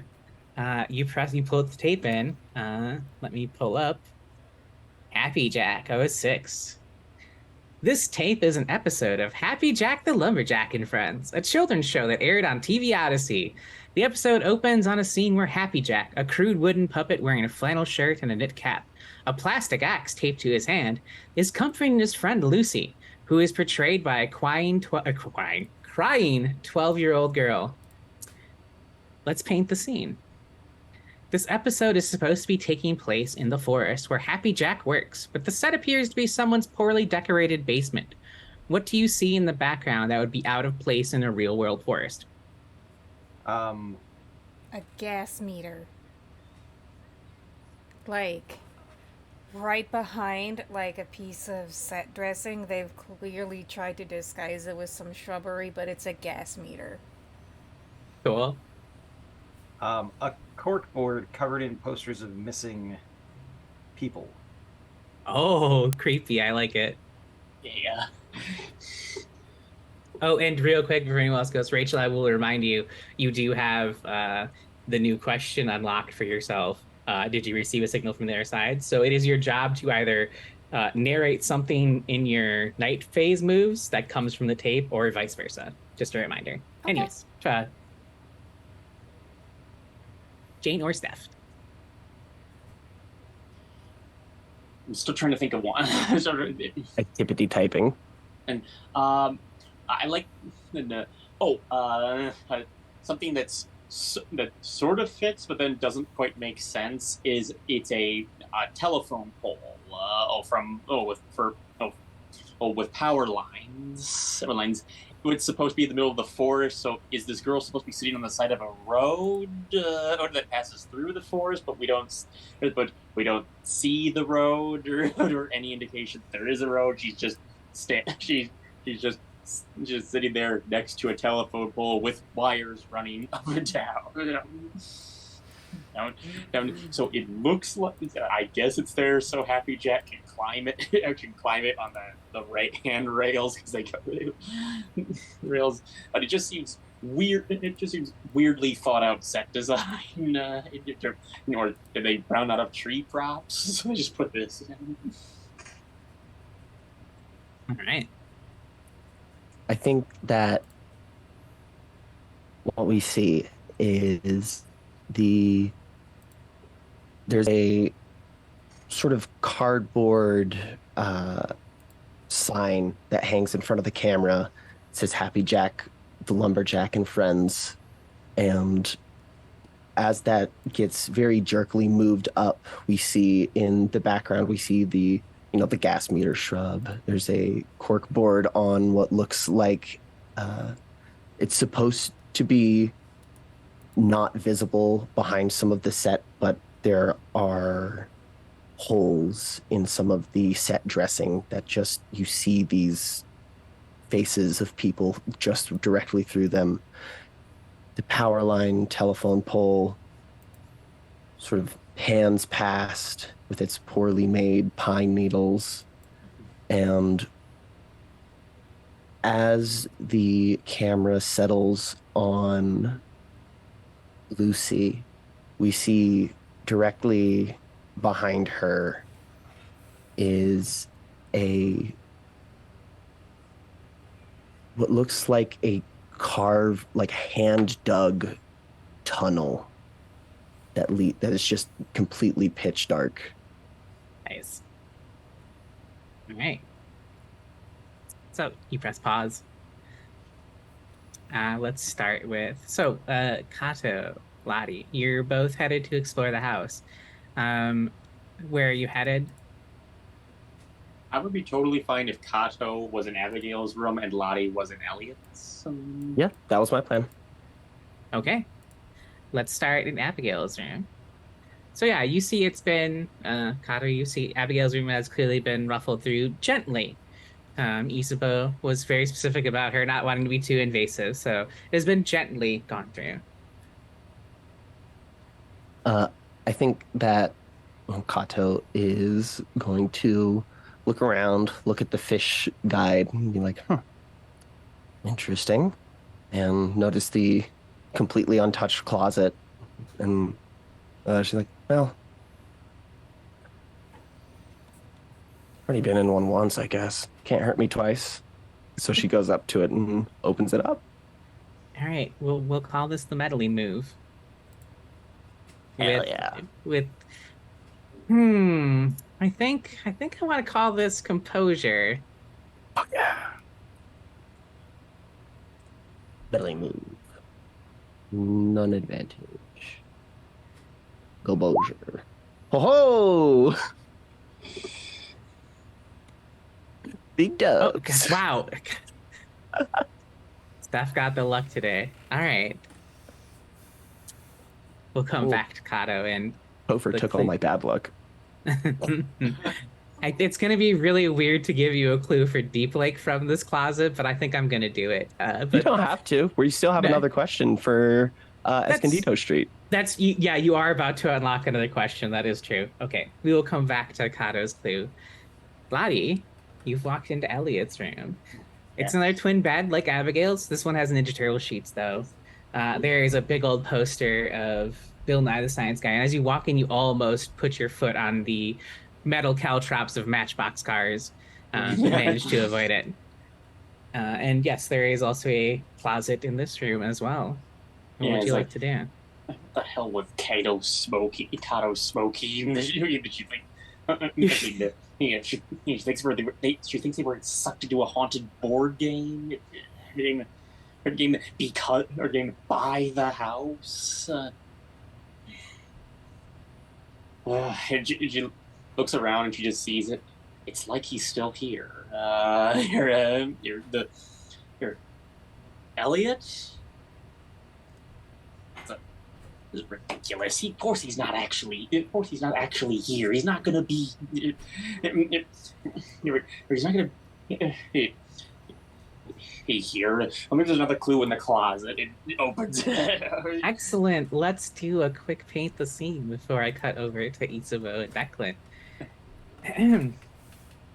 Something about the energy in the room changes when you open the closet door. What do you see or otherwise experience that makes you think Elliot's still in the house somewhere? So I'm gonna say that when Lottie opens the door, the overwhelming kind of emotion that she experiences is, you know that day shortly after Halloween where you are like, I'm gonna get some candy, and you pick it up and you're like, I hate candy. Like even if it's only for like a couple of seconds, it is that feeling magnified by like 1,000. Yeah. Just feel I hate candy. Wait, why am I thinking about candy? Why am I sick of it? Does it? Oh, Steph, you're muted. Yup, always classic. I think that as Lottie opens the closet door, there is a cacophony from everywhere in the house. Bill, Bill, Bill, Bill, Bill.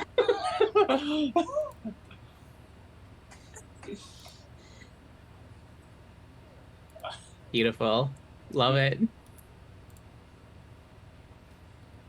I know what my answer's gonna be, but I want to go last. So I feel like there's a battery operated something. This is sort of in the vein of the VCR that's still working downstairs.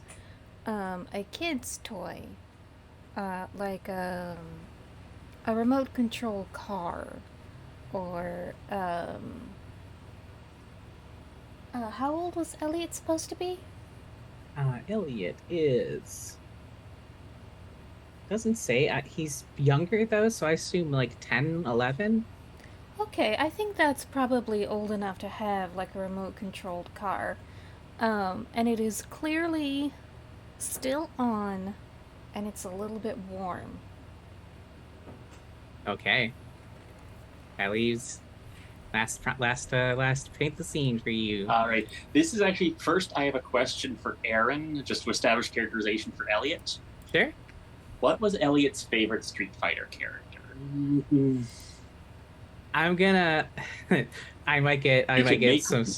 You can pick one at random if you want. Oh no! I actually wasn't gonna pick one at random. I was going to pick the character no one picks, even though he's objectively really powerful. Zangief is Elliot's favorite character. And what is Zangief? And what is one of Zangief's catchphrases? Kid, I don't remember. Are you kidding me? I couldn't even tell you the last Street Fighter I played. I think 2, Turbo. Yeah. literally the version Elliot probably played is the last version Aaron played. That would be the version that Elliot played at Lottie's house. Thank you, Chloe. Chloe knows the way, the truth, and the light. Zangief in Street Fighter. Thank you.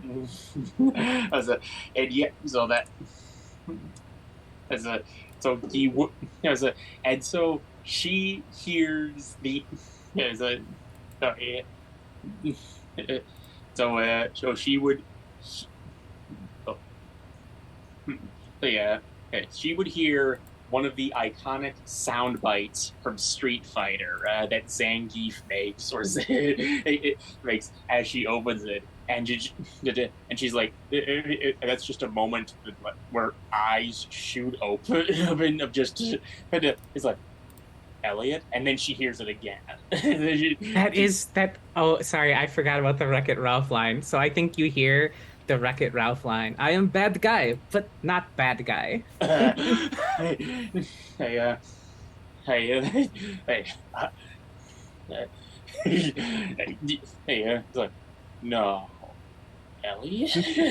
He's like, I think actually it like you do like it is Elliot. It isn't Elliot's voice. It does sound like Elliot doing a like if I can taint your prompt, your paint the scene a little bit. It is Elliot doing a Russian accent.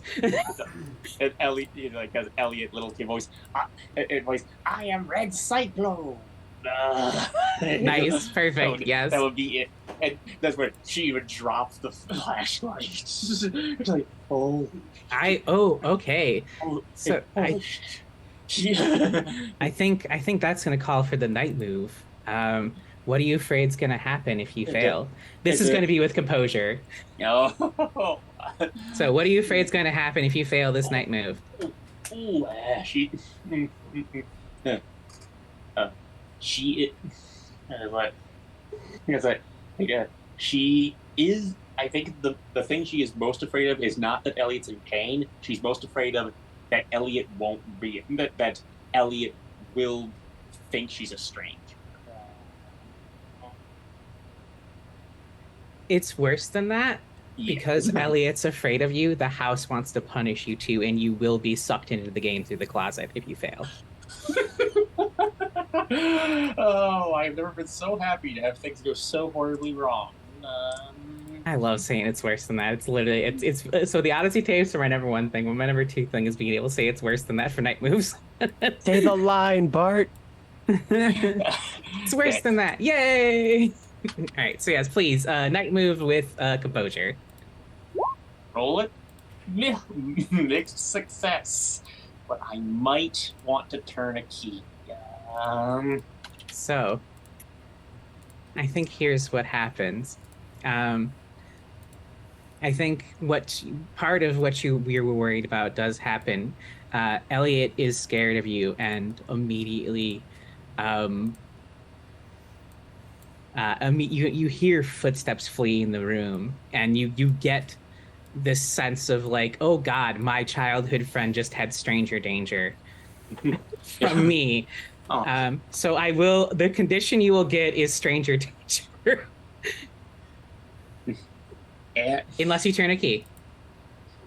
Yeah. Yeah. I want to. I could take that, and I could do it with the complication then, but I do want to turn a key. I just want to roleplay it. A flash. I'll let while you decide what key you're going to turn. I'm going to cut to Isabeau and Declan. So, Isabeau, Declan, you've decided to walk to the corner store on your break between the video. The streetlights have just clicked on. The scene is yours. I feel like Isabeau is just sort of like kind of ranting incoherently about the idiots back at the house who think that something supernatural is going on. There's nothing supernatural, ghosts aren't real, etc., etc. Like full, like, mid-aughties Richard Dawkins obnoxious atheism. I totally agree. That is exactly Isabeau's vibe. I'm so ready for it. Yeah, Declan is listening, kind of gives the occasional half-hearted, like, yeah, that's crazy. Yeah, and I think eventually she runs out of steam, so Declan can jump in, change the subject as he wishes. I think the streetlights kind of clicking on like one by one as they go. Which isn't the way those things technically work, but it seems to be when Declan is walking around this time of night.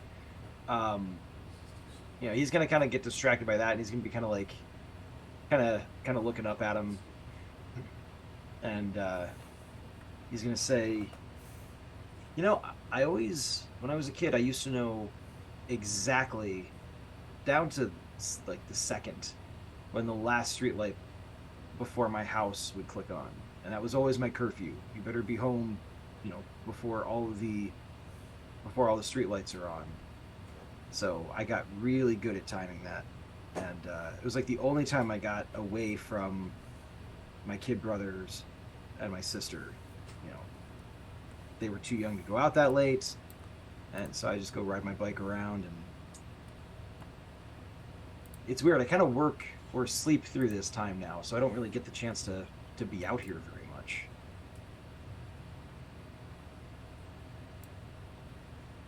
Huh. Anyway, sorry, what were you talking about? Oh, you know And what? It is not that big a deal to be on in the streetlights. You know when my curfew was when I was a kid? Whenever my dad would lean out of the trailer door and yell at me to go get him more smokes and a six-pack.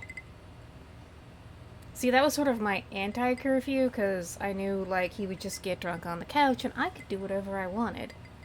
Sorry, that was probably a little much. That must have been nice.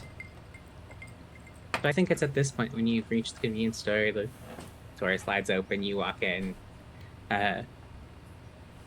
Hello, welcome in. Cashier greets you. Declan, are you grabbing any booze yourself, or are you just accompanying Isabeau for safety's sake? Okay, noted. Yep. Declan will grab himself a king-size Reese's peanut butter cup and a bag of Doritos, because, I mean... Oh, and you know what? They're doing a sleepover. It's been years. Declan's gonna get some Mountain Dew too. He's gonna treat Excellent, himself. excellent. Love it. So I imagine the liquor store is the one where there's beer and wine in the fridge, and then the actual liquor behind the cashier. And so Isabeau's just gonna sort of look, and she's gonna try and find like the most expensive bottle on the shelf. She's like, yeah, the Buffalo Trace, that, please. And then she's gonna look at it and then realize she probably shouldn't drink on an empty stomach, and then go get some Twinkies and ice cream. Excellent. I think you mean some twinks. Are we? I don't think Twinks would be into Isabeau. No, with an No. X. It's fine, Twink- twinks. It's a regional delicacy. I'm from God damn it, Steph. California. A regional delicacy that only exists in public access, this specific game, in a different mystery that we're not playing yet. Oh, Yeah, okay. it's 100% accurate. All right, I'm so- catching up. No, it's fine. Oh, I was just gonna say. Are we at a Circle K by chance? Is that the I don't- convenience store that So we're at? I don't. All right. The problem is my brain's skewed because we have a drive-through liquor stores in Wisconsin where I'm from. I don't know if Circle K's sell liquor. Yeah, that's a thing. That's a thing in Wisconsin. Drive-through Every liquor. gas station, any gas station has liquor. Yeah, if it's Thank you, Literally all of Steph. them. I appreciate that. If it's legal to sell in this state, they will sell it to you because they want the money. All right. So yeah, Yeah, we will exactly. call this fully a Circle K then. Okay. So if Isabeau would like to activate her move and make one of these, I don't know if any of these are appropriate for a corner of the house since they're going to be consumed tonight. Yeah, yeah, I can't think of anything that she would want to pick up that you would get at a convenience store that would,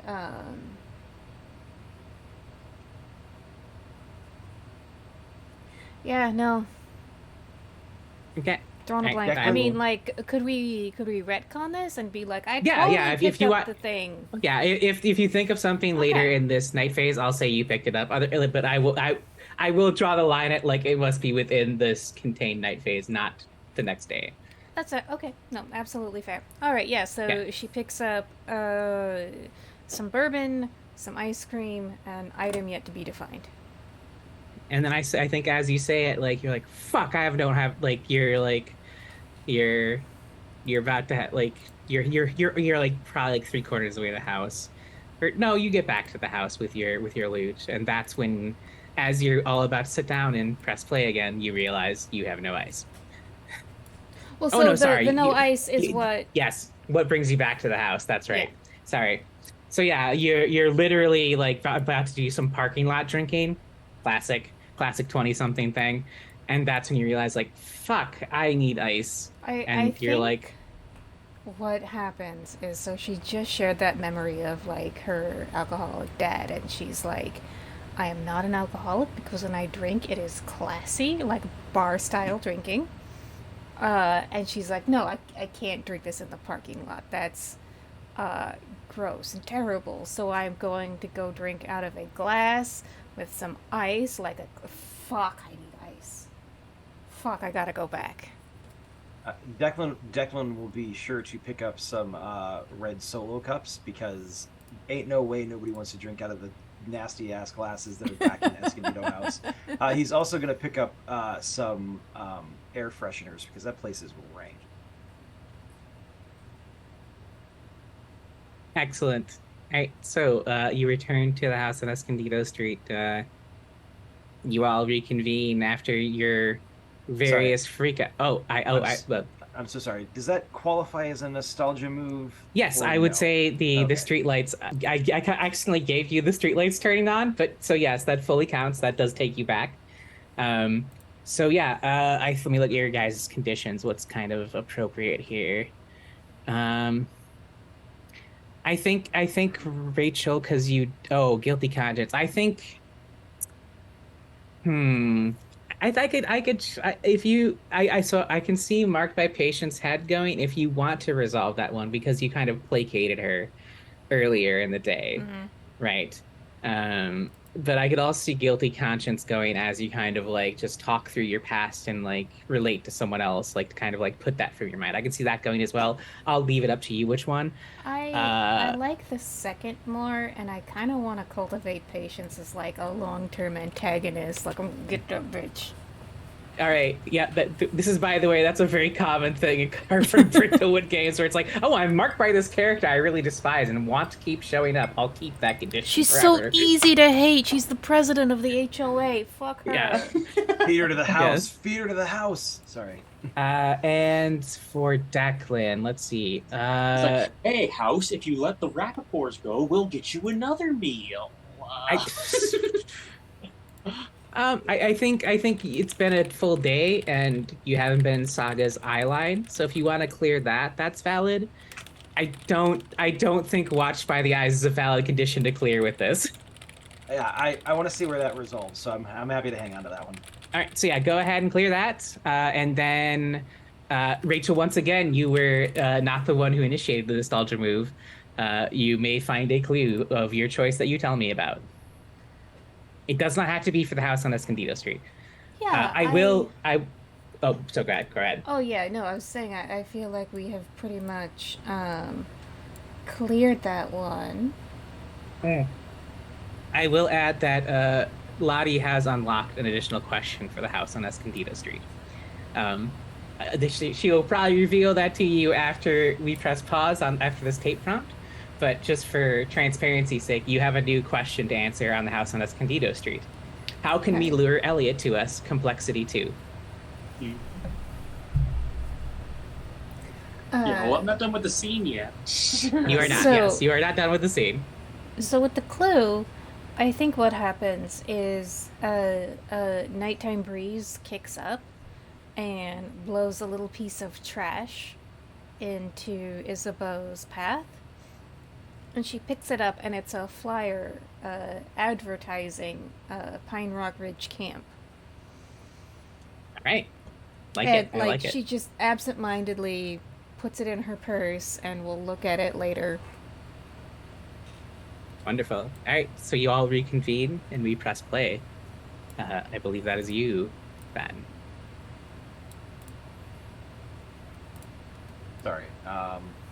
So that is the second prompt, or the first Correct. official prompt? Okay. Yes, first official prompt, second on the sheet.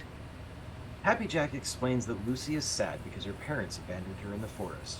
What did Lucy do to make her parents stop loving her?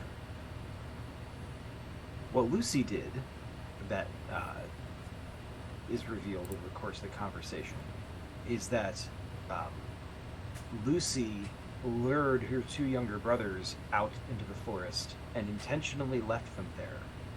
And as this is being related, the camera kind of like does that slow like zoom onto the missing persons posters that are in the background, and it shows the faces of two little boys who look very much like Lucy. Love it. We press pause. Hadow, I believe I owe you a clue. You go back up into Abigail's room after searching it. I think what you find. You found a lot. Abigail was obviously very photogenic and loved taking pictures. You find a photo album labeled Summer Camp 93. It's completely empty, however, as you know that's the year they vanished. Except for the last page. The last page has a picture of last page has a picture of like the full-length bedroom mirror. It's clearly Abigail has tilted her parents' like full-length mirror in the bedroom to face their ensuite bathroom to create another infinite mirror scenario. And that will be your clue.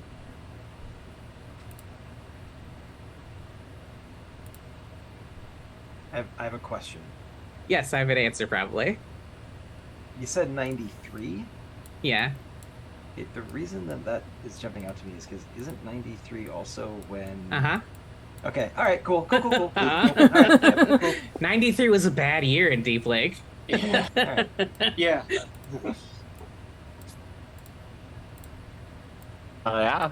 I think Kato is going to well, just like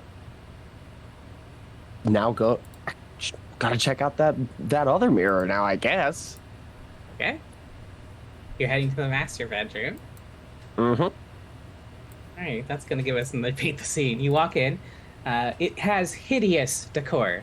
I say this personally. It is teal and mauve with a seaside motif. Don't judge. Horrid. Absolutely horrid. What is wrong Especially in with the you people? middle of the desert. God damn. It is so tacky. There's queen size bed with a vast brass frame. You're actually surprised. I think this speaks to how evil the house is that no one has stolen that brass and sold it. And the faint smell of Estee Lauder perfume. And now let's paint the scene, everyone, real quick. What here makes you think Hugh and Sherry were focused more on their children than themselves?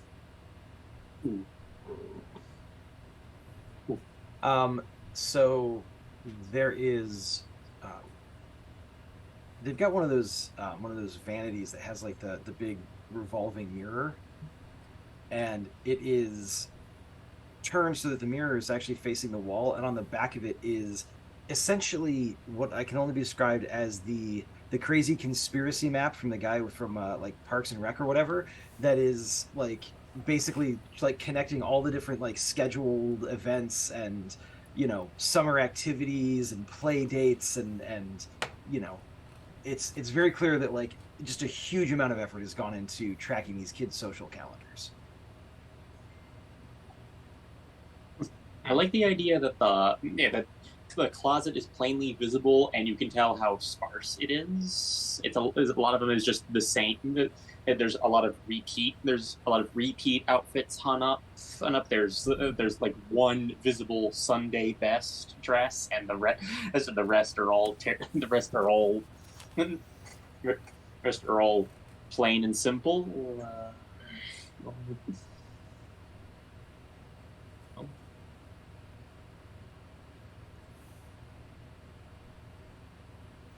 Okay, so I have a couple ideas. Remind me the details of the question. What here makes you think Hugh and Sherry were focused more on their children than themselves?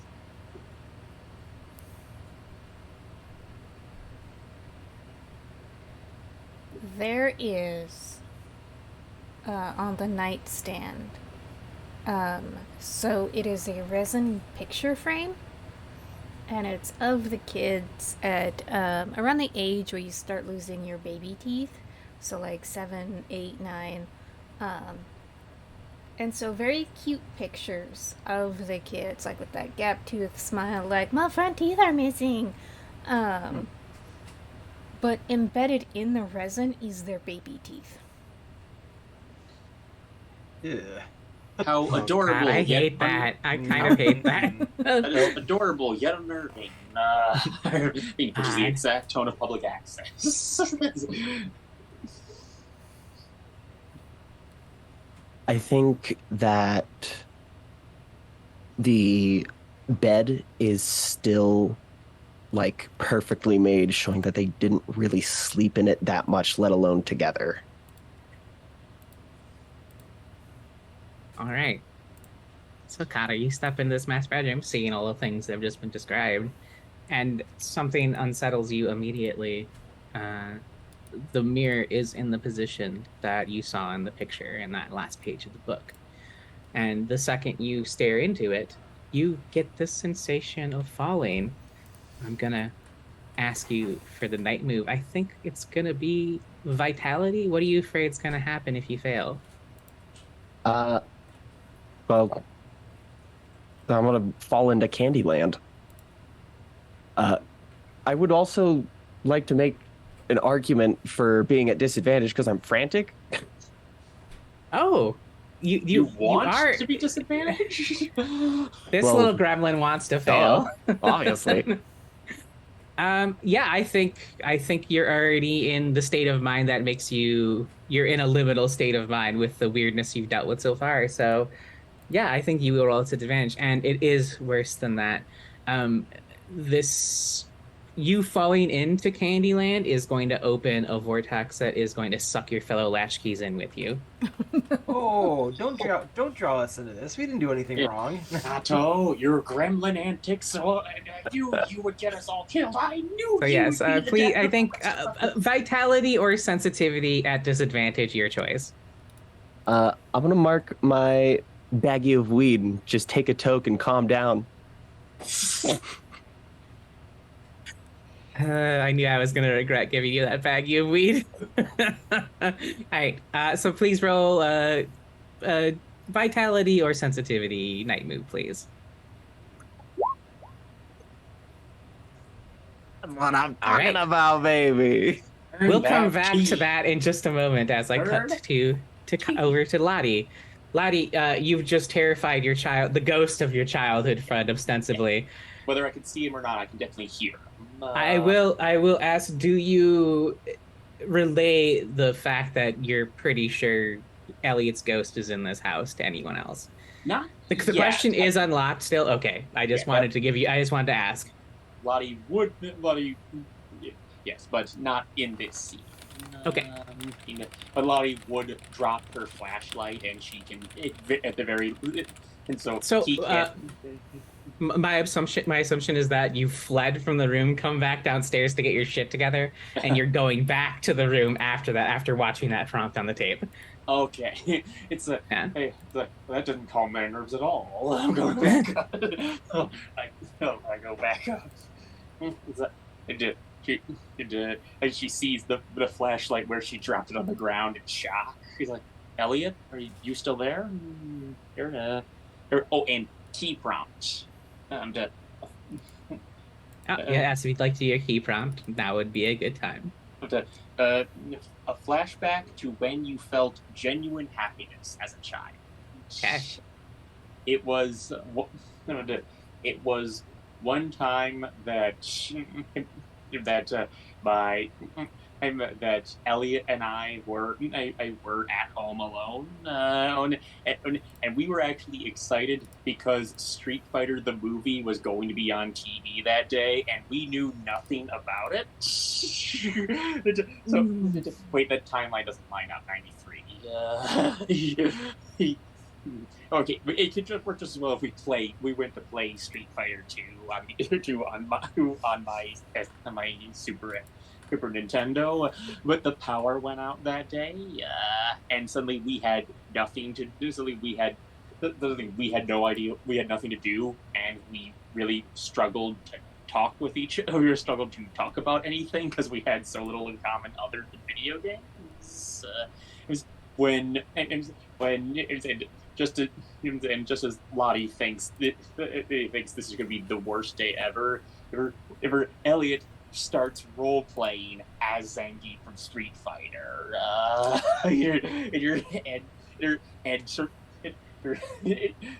says and Lottie goes back into that. Goes back into that, and responds back where she role plays as the character she played, Guile. Because she was insecure and that appealed to her. I would have guessed Chun-Li, but okay. She was too insecure to actually play as Chun-Li in front of someone else. Fair enough. And so they did pantomime. They did play fight and pantomime, and they like role played, like fight each other, and then teaming up to take the teaming, and then becoming friends and teaming up to take down M. Bison. He said, and it was just a delightful time where where Lottie was happy they had even that much in common, and then they had a fun time. They had a fun time in the middle of a blackout where they should have been miserable. And so in the present, when she hears or sees Elliot, says, I don't talk to strangers. It's like just like, no, Elliot's. It's like. She makes an insight, and she drops her voice down purposefully, and says, "Are you man enough to fight with me?" Guile's lie. And he's like, "What?" And Elliot stopped. And Elliot stopped. It's like, "Who are you?" And said, "Elliot, it's me, Eddie. Eddie, I know I look a little different now, but it's me.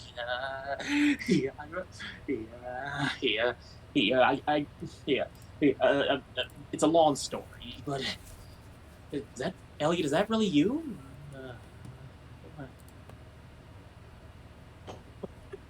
Oh boy. With that bombshell of dead name and voice drop, let's cut back to Isabeau and Declan.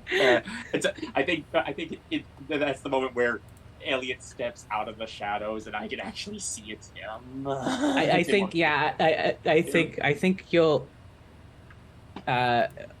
like you won't get a clear visual of him because he's still between worlds, but I think I think there's like one of like the robotic like toys that makes noise, and instead of making like, oh, I know what it is, but this is just for me, it's like a Godzilla toy that does the screonk, but instead of the screonk, it makes the red cyclone noise. And you see like a misty outline of Elliot as you last remember seeing him. And that's when we'll cut over to Isabeau and Declan.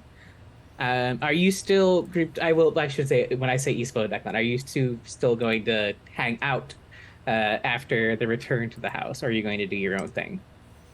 I mean, we're here to watch this damn tape, so let's watch the damn tape already. Oh, right. We're supposed to be in a group roleplay session. All right. Not just reenacting our not just roleplaying personal traumas. What about you, Declan? Um, I think this is. Uh, Declan has been kind of hanging around Isabeau, not so much because, like, no offense, not so much because he like wants to hang around Isabeau, but because Isabeau seems like she's the one that's not wandering off through the house to go do stuff at this point. She's, kind of staying around there to kind of watch the tape. And so Declan's hanging out near her, in the same room, and seems to kind of be fidgeting a lot. Like he kind of like catches himself like power eating Doritos, and he kind of like crumples the bag closed and like sets it off to the side and dusts his hands off, and then like a second later like kind of goes for the bag again, and then like kind of like and finally he says,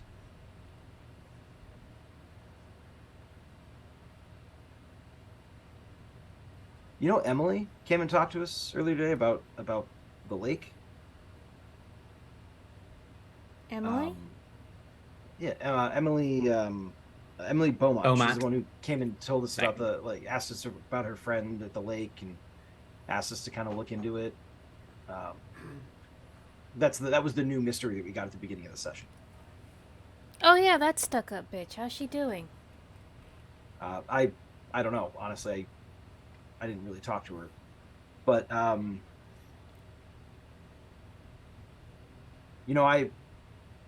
when I was a kid, the lurker. My parents would send us to the lake to get rid of us for the day. Always wanted me to be in charge. I was probably like, I don't know, 14 or so. My youngest brother, he and I went out on the lake in one of the boats, and something turned the boat over. Like it just yanked it, and we both went in the water, and I don't know what it was, but it had me. I know it had me. Like I still feel the cut on my leg from where it had me. But Joey was the only one of the kids I ever got along with. I don't know how he did it, but Joey got the thing off me. And the last thing I remember from all that is whatever it was dragging him down to the bottom of the lake. And so, when Declan starts this memory, Isabel looks like she wants to say something bitter and snarky, but halfway through his monologue, like her face changes and it gets softer. And then she says, "Wow, that's fucked up, man." The really fucked up thing is my parents acted like they didn't even remember after that.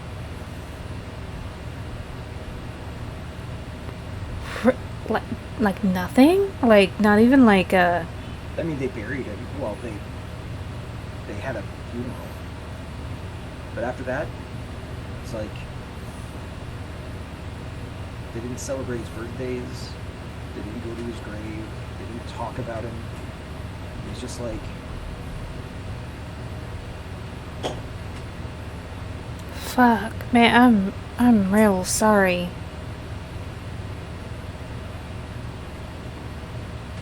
like this tape, like this Lucy kid. Like, she doesn't look like she's. I know it's just a show, but like she doesn't look like she's particularly worried about having like left her brothers in the forest. I don't know. It's really bothering me. I mean, do you want to keep watching, or do you just want to get drunk?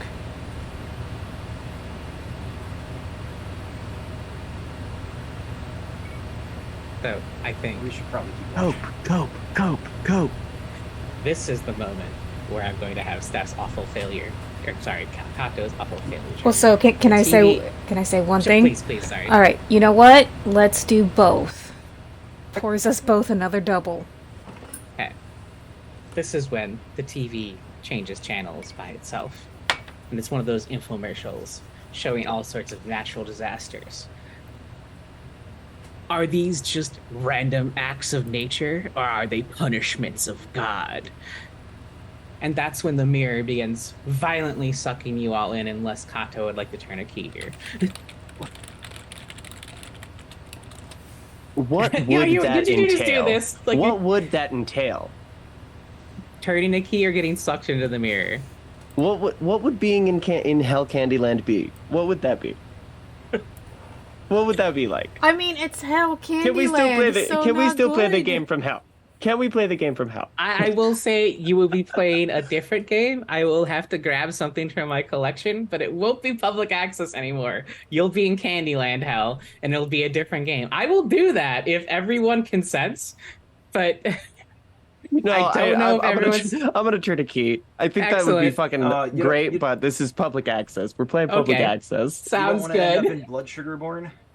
I do. I mean, I have like 800 RPGs in my collection. I could find something to have like a quick one shot when you like try, and that's how you resolve the mystery when we come back. I could do that. I'm just saying, maybe don't. I Yeah, think that. no.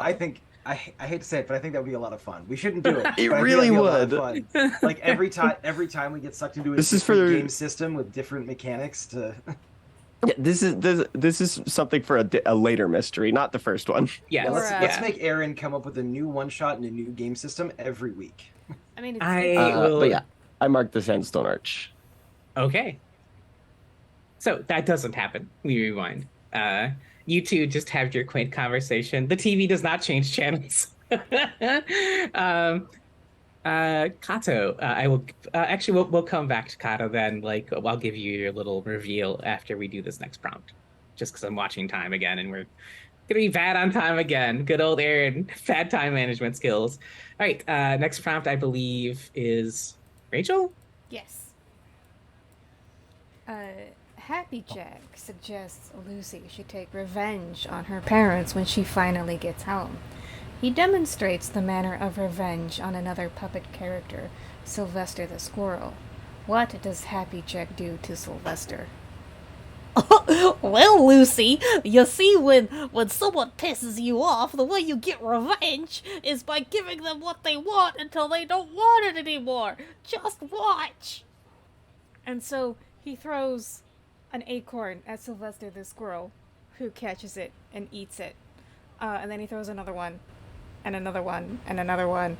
And then just from off screen somewhere, someone opens this little bag, and poor little Sylvester gets crushed by acorns. And you just see like his little paw as he's swept away in the tidal wave. You see, Lucy? He'll never give you problems again, or me. You should do that to your parents. Oh boy. And we press pause. Well done, Rachel. That was a good one. So, Kato, you aligned the mirrors, and I'm not getting sucked into them this time. I do owe you a complication, and I'll ask you if you're going to back down. You are going to get a glimpse. I'm trying to think. I might just invent a clue for this, actually. You futz with the mirror a little bit. You think that maybe Abigail did it wrong, and you get a new configuration in it. And oh, actually, I do have one from the list. You see, it's. You think if you think right now you've opened a path, and if you follow, you see on the ground Reese's Pieces kind of laid like someone was dropping them as they walked off into the distance. So, if you like, you can follow these Reese's Pieces, but it is going to lead you out of this plane of existence briefly. Well, yeah. All right, you're not backing down. Great. I like how they're Reese's Pieces.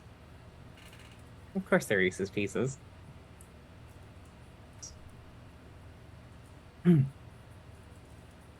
So, Kato, we're going to focus on you for that in particular. You find yourself walking down, I forget what the path is called in Candyland, but it looks very reminiscent of that. you're not fully. You're pretty sure you're not fully in the world. You're like adjacent to it. I don't think And- that was weed. I think that was DMT. Like if this was tabletop simulator, you are spectating the game. So you see off in the distance, frantic. You see Hugh and I forget the mom's name. Hugh and Sherry, who are separated by spaces. They're clearly bound by the rules of this game. But they've been. It doesn't look like time is passing for them as it would for. I mean, they've been gone for 11 years at this point. So it looks like they are unaged.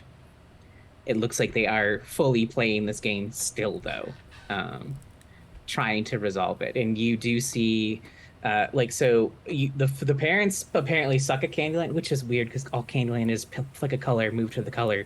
This is bad Candyland, though. This is Soulsborne Candyland. The rules are complex. Me when I'm Candyborn. Yeah. So you see Hugh and Sherry are very close to the beginning, but Elliot and Abigail are far further in the distance. It looks like they might be good at They might be good gamers or something. What do you do? Well, I want to figure out how this game is played. You think if you now that you've gotten this perspective, I will say actually like not the Reese's piece, like this like sort of spectator mode is your clue. I get technically for the Elliot question, I suppose, is your clue. You know you can leave spectator mode at any time. So if you come back and if you come back and look at the rule book that came with the board game, you might have some insight. You don't owe me a clue. I know. This was the night move. Okay, Oh, it was cool. the night move. I'm so sorry. I mean, like, if you want to give me one, I'm down. It feels I love appropriate. clues. But yeah, that is what you've realized in this particular scene. We'll cut back to Lottie, who is with potentially Elliot somehow, but also Elliot's playing the game apparently. Lottie, so you see this sort of foggy island that you think is Elliot?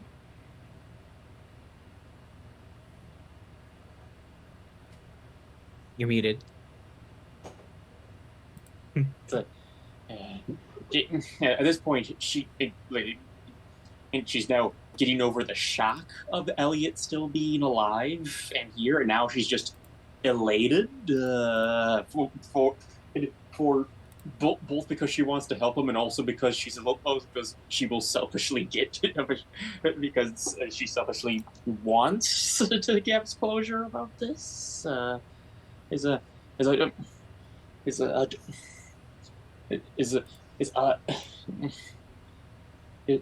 worry. It's like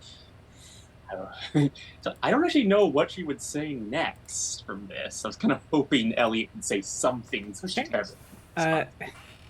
it looks like again, it's very misty farm, but it doesn't look like Elliot's looking at you. Like it looks like he's present but not looking at you.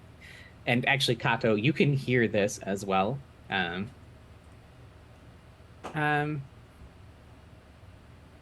sorry, you said you were my friend. Are you sure? Can you help me beat this game? If you're who I think you are, you were a good gamer too. Yeah.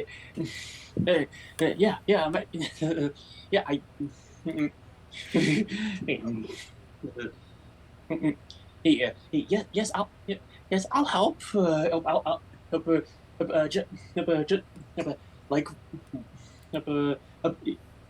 Just like we did with Battletoads. I mean, they didn't go super well, but we kept trying.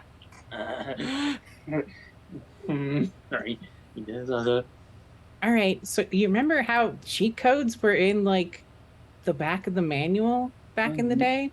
Yeah. He doesn't say back in the day because he doesn't know what time it is. My bad. Ignore that. It's like, yeah, back in the day. He's like, what? You were like, what? Remember how cheat codes were often like in the booklet, right? Yeah, I remember. Yeah, I remember. We think- tried a few out for fun. I think if you find the booklet for this, you can find the cheat code to get us out. Yeah. Oh. Yeah. Okay. Hey, I'm sorry I kept you waiting, Elliot. I'll. But I'll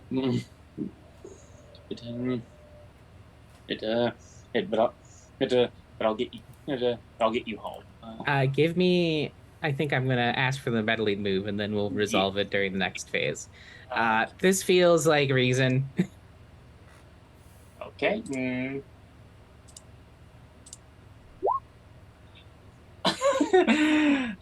Wow, Lottie's on a roll today. Wow. All right. See. All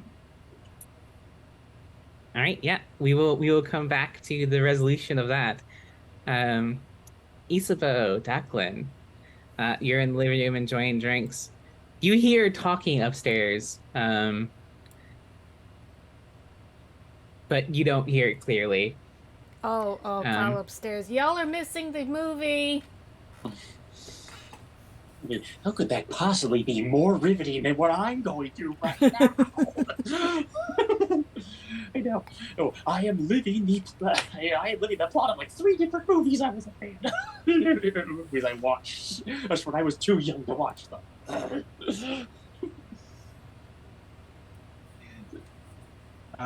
Declan will, without having touched the bourbon, will basically be like, I'll go see what they're doing, and we'll go upstairs to find the other two. Letty will definitely come down the stairs when she's done. She's done. It's like, and she's like, beer.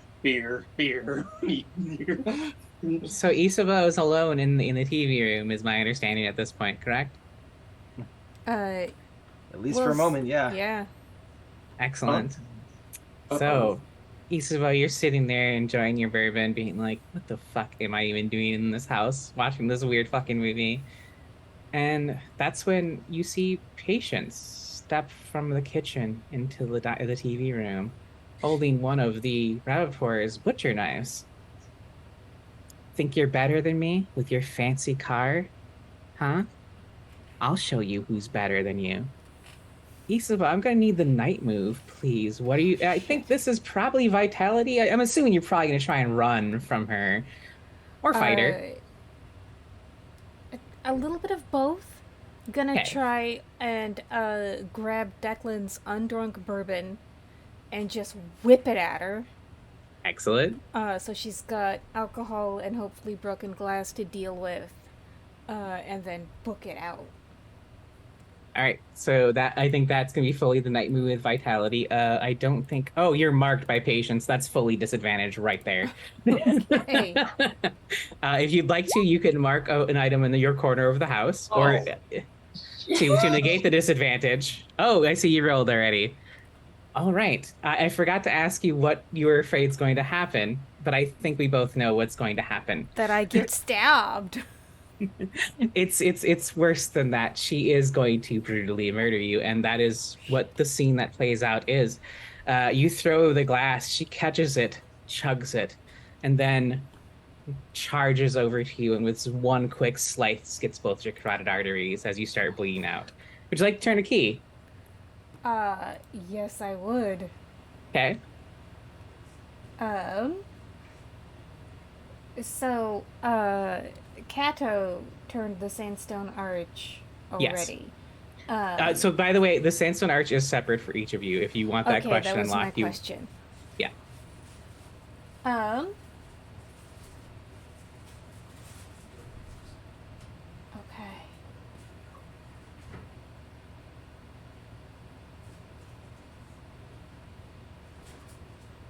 Yeah, I will unlock the sandstone arch for my character. Excellent.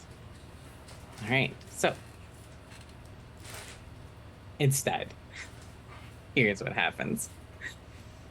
Patience appears in the kitchen mysteriously, and you hit her smack in the face with the bourbon. It does not dissuade her from chasing you. So,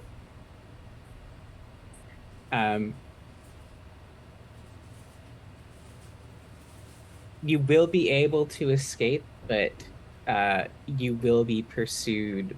Sorry, I have a better complication. You can, if you're planning to fight her, it'll Mhm. keep her from targeting your fellow latchkeys instead. If Okay. you run, though, she will go after the next convenient target, which you're pretty sure is Declan. Can I kite her? Yeah, I will allow kiting. Okay. I will give you a condition for that though, as she does Okay. nick you with her butcher knife. We'll say superficial scar on face, or no, we'll just say cut face. That's too long. Okay. So What, not Scarface? No, so we're not doing Isabeau- cocaine yet. Isabeau will call upstairs. Crazy bitch alert! Someone call the cops! As she tries to kite Patience into the backyard. Okay, Jacqueline, I will because you were headed up the stairs when this started transpiring. I will let you decide if you want to help Isabeau with apparently murderous Patience, or if you're still going to go check on either Kato or Lottie. As someone who used to work in an ICU, keeping an eye on observation patients, murderous patients is a completely different meaning to me. But I'm going to go ahead and I'm going to go down to help Isabeau. I've got my can of mace that I can use if I need to. So I'm going to go like running back down the stairs to try and see what the hell is happening.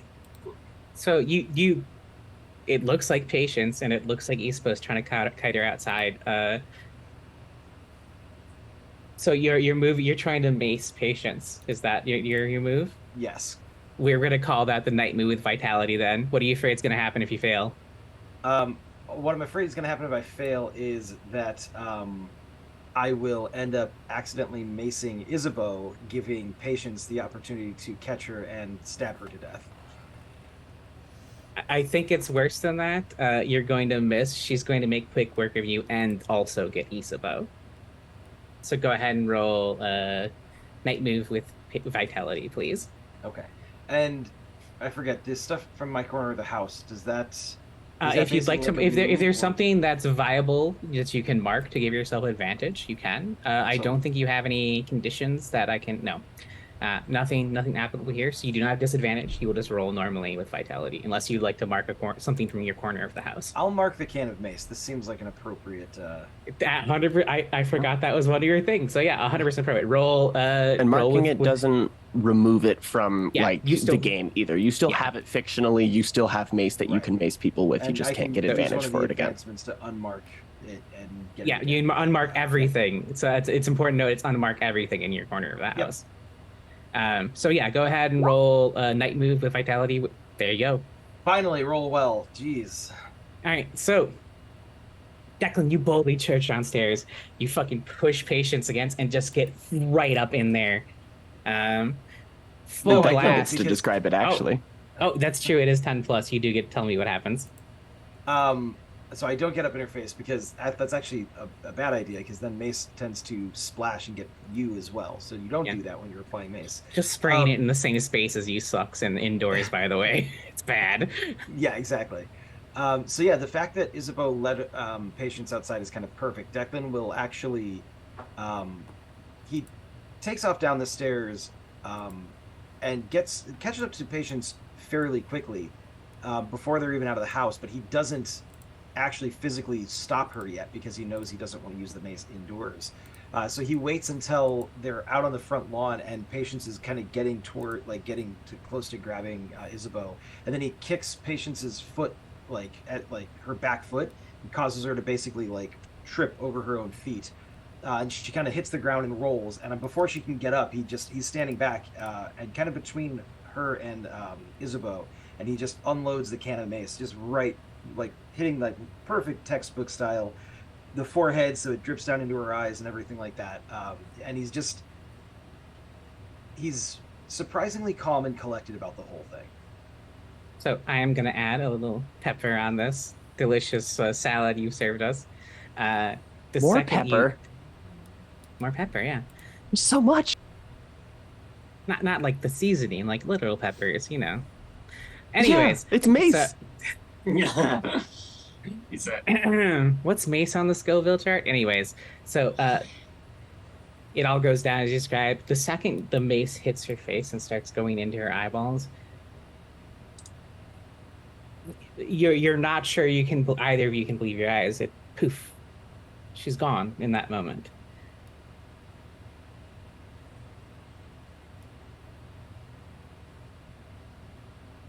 Okay, what the fuck just happened? You saw that too, right? She was here, right? mm-hmm. Was Isabeau cut earlier? Yes, I have Like a on her face? condition. Yes. Yeah. So Is is the that cut still there? It is still, that cut is 100% there.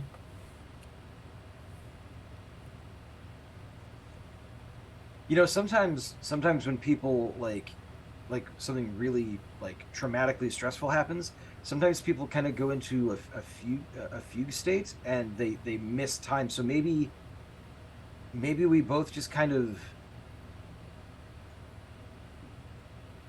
like Declan's gonna start kind of like looking up and down the street to see if like it would make sense that she ran somewhere. She had to, right? She ran. Should we call the cops? Fuck, I don't want to deal with that sheriff again. Like, I mean, maybe she ran off into the trees. Like, I'll point to the copse of trees that we set the scene with earlier. Like, maybe she ran off in that direction. God, fuck. Oh, I imagine after the various weird shit you dealt with, you all reconvened to chat, but the tape plays of its own accord, I think. So let's have that last prompt, and then we'll finish the night phase after that. The camera starts panning out after all of these acorns brutally crushed the squirrel. We hear Happy Jack laughing in the background, slowly fading. The screen fades to black, but we still hear that very faint tittering laughter in the background. And there's the sounds of this fake forest still playing on loop on this scratchy CD. And we can hear just over all of that. Help me. I didn't take them. I'd never do that. That's my brothers. It's just... And then the tape cuts off.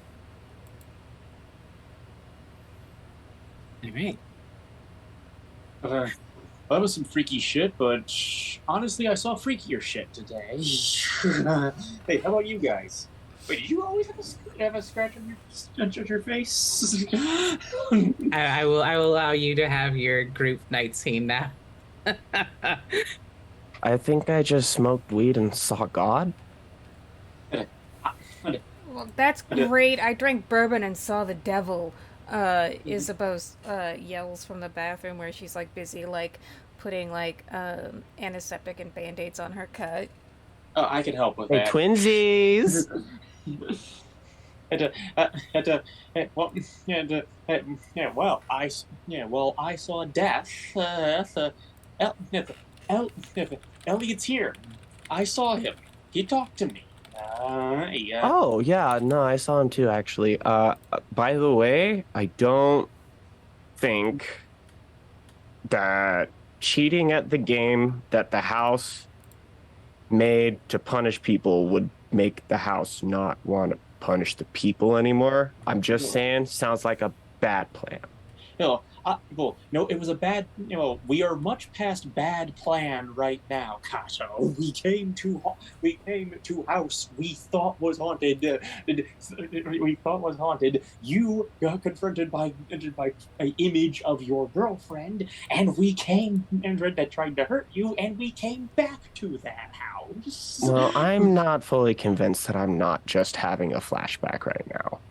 Okay, if you, then how come we've been seeing the same stuff when we're together? You heard me talking to Elliot. You two, you both fought not patients together. They're, I don't know, dude. I probably shouldn't have smoked that weed that I found in the dirt. I Like, mean, no, you shouldn't, but that's for other I'm reasons. pretty sure this isn't like, I don't know how much of this is. I don't know if I'm in a coma right now or not. Okay. I could be dreaming all of this for all I know. Until 10 minutes ago, I thought the childhood friend who I never got to be real friends with was dead. Today I found out he is. He isn't. He isn't. He's still. He's been right here, right where I and everyone else in this town left him. No, I'm pretty sure he's in Candyland, actually. Alright, Oh, I have that reached my explains it. absolute limit of tolerance for weird bullshit. I'm driving home. Anyone who wants a ride, the Beamer leaves now. Aren't you drunk? I don't give a shit.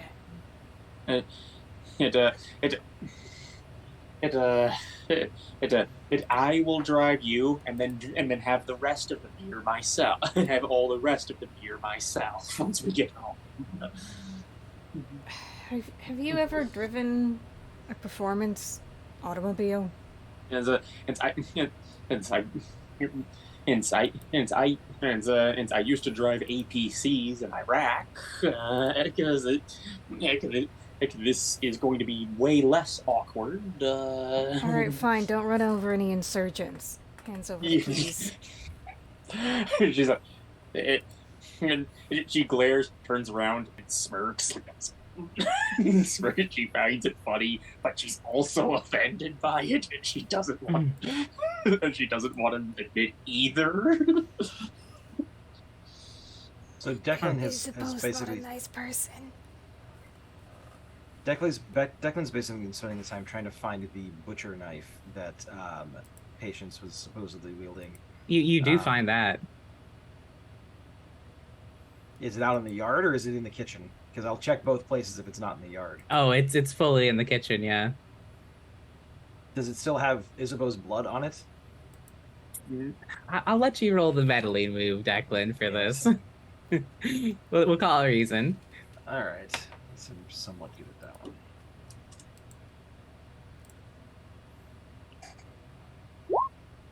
Not that good at that. Good at it. Well, I'll tell you what's gonna happen, and you decide if Yeah. you wanna turn a key. So Okay. as you're pulling it out, maybe it jerks, or maybe you're just clumsy, but it fully impales your other hand. I will be giving you a condition for that, obviously. I Disarmed. would... Or southpaw.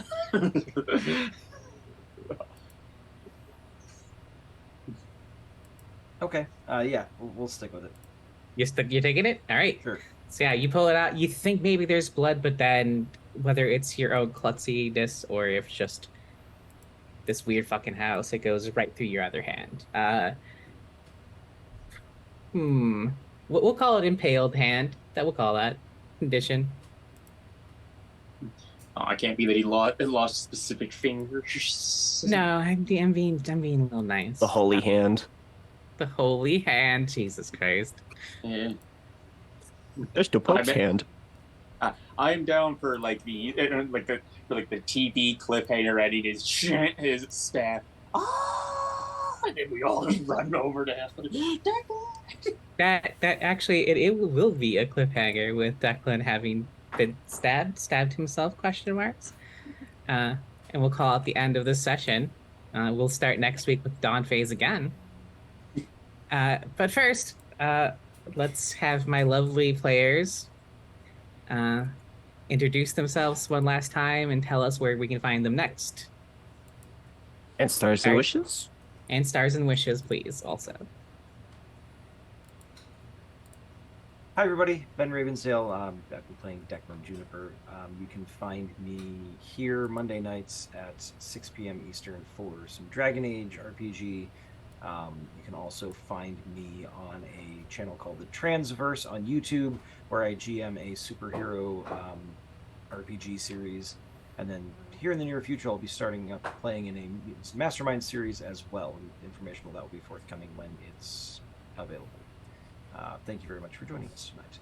Stars, I really, really, really liked Rachel's Happy Jack impersonation. It was fascinating. Definitely, it was fantastic. Definitely the highlight of the session.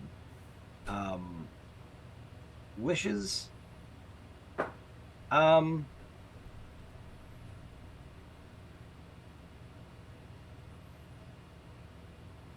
think I'll share offline. Otherwise, session was really good. So Sounds good.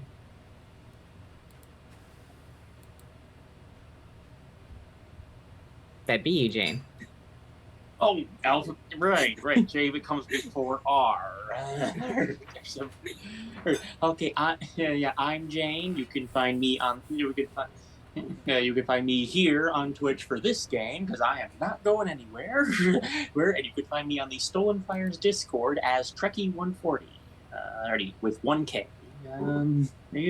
Hey, I just want to give everyone stars for all of it. I love it. Everyone had an amazing moment.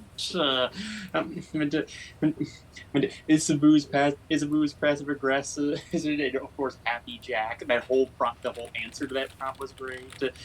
Kato just continuing to be such an amazing gremlin of chaos.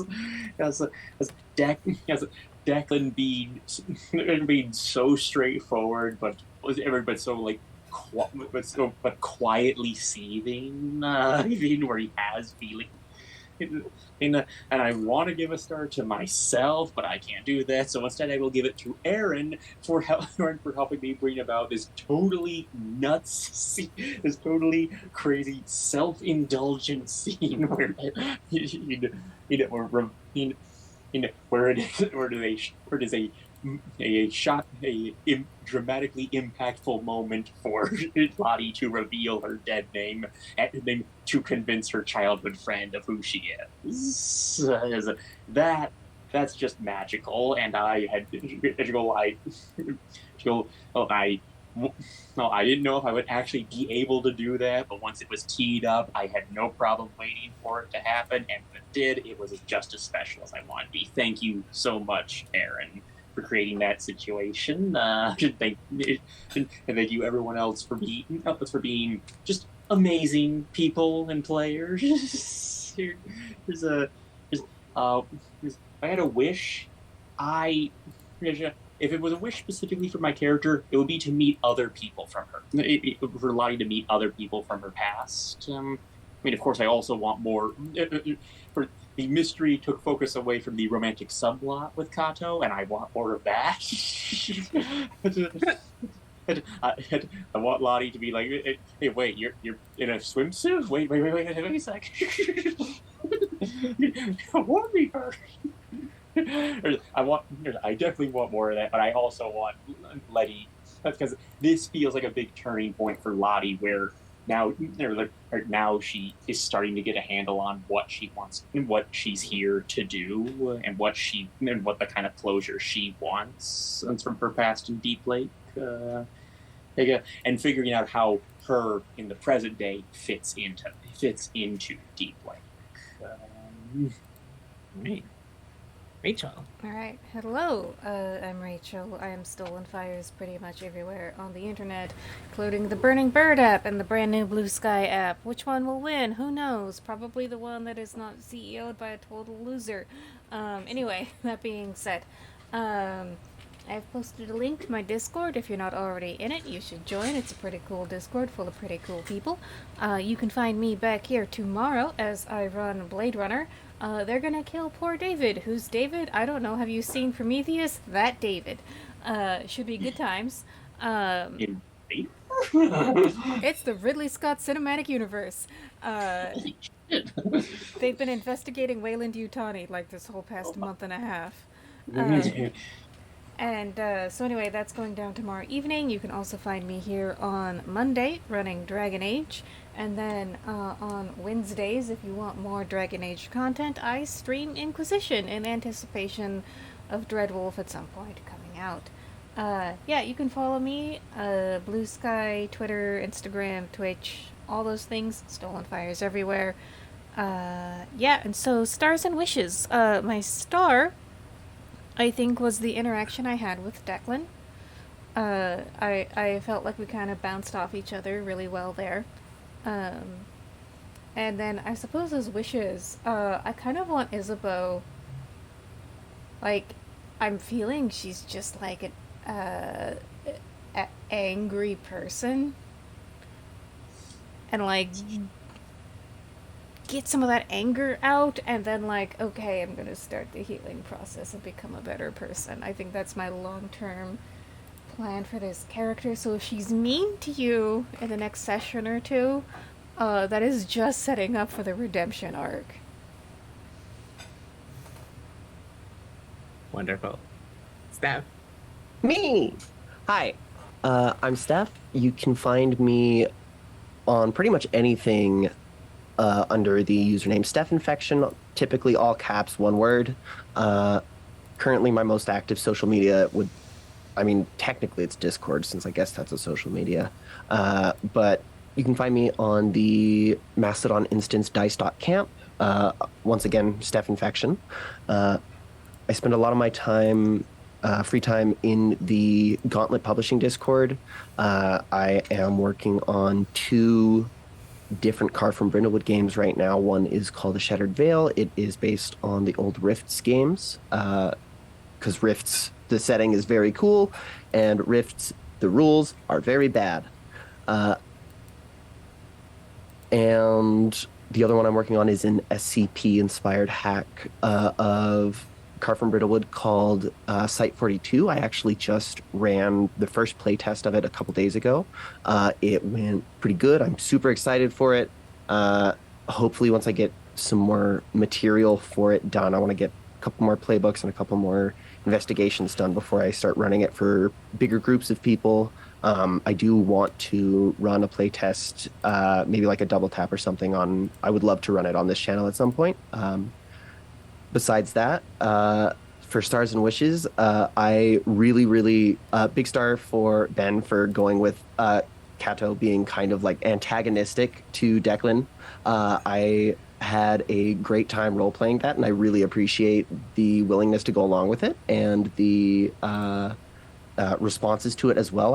I thought that was really great role-playing. I had a ton of fun. I don't really get to do that a lot with other players, mostly because I feel a little weird about it.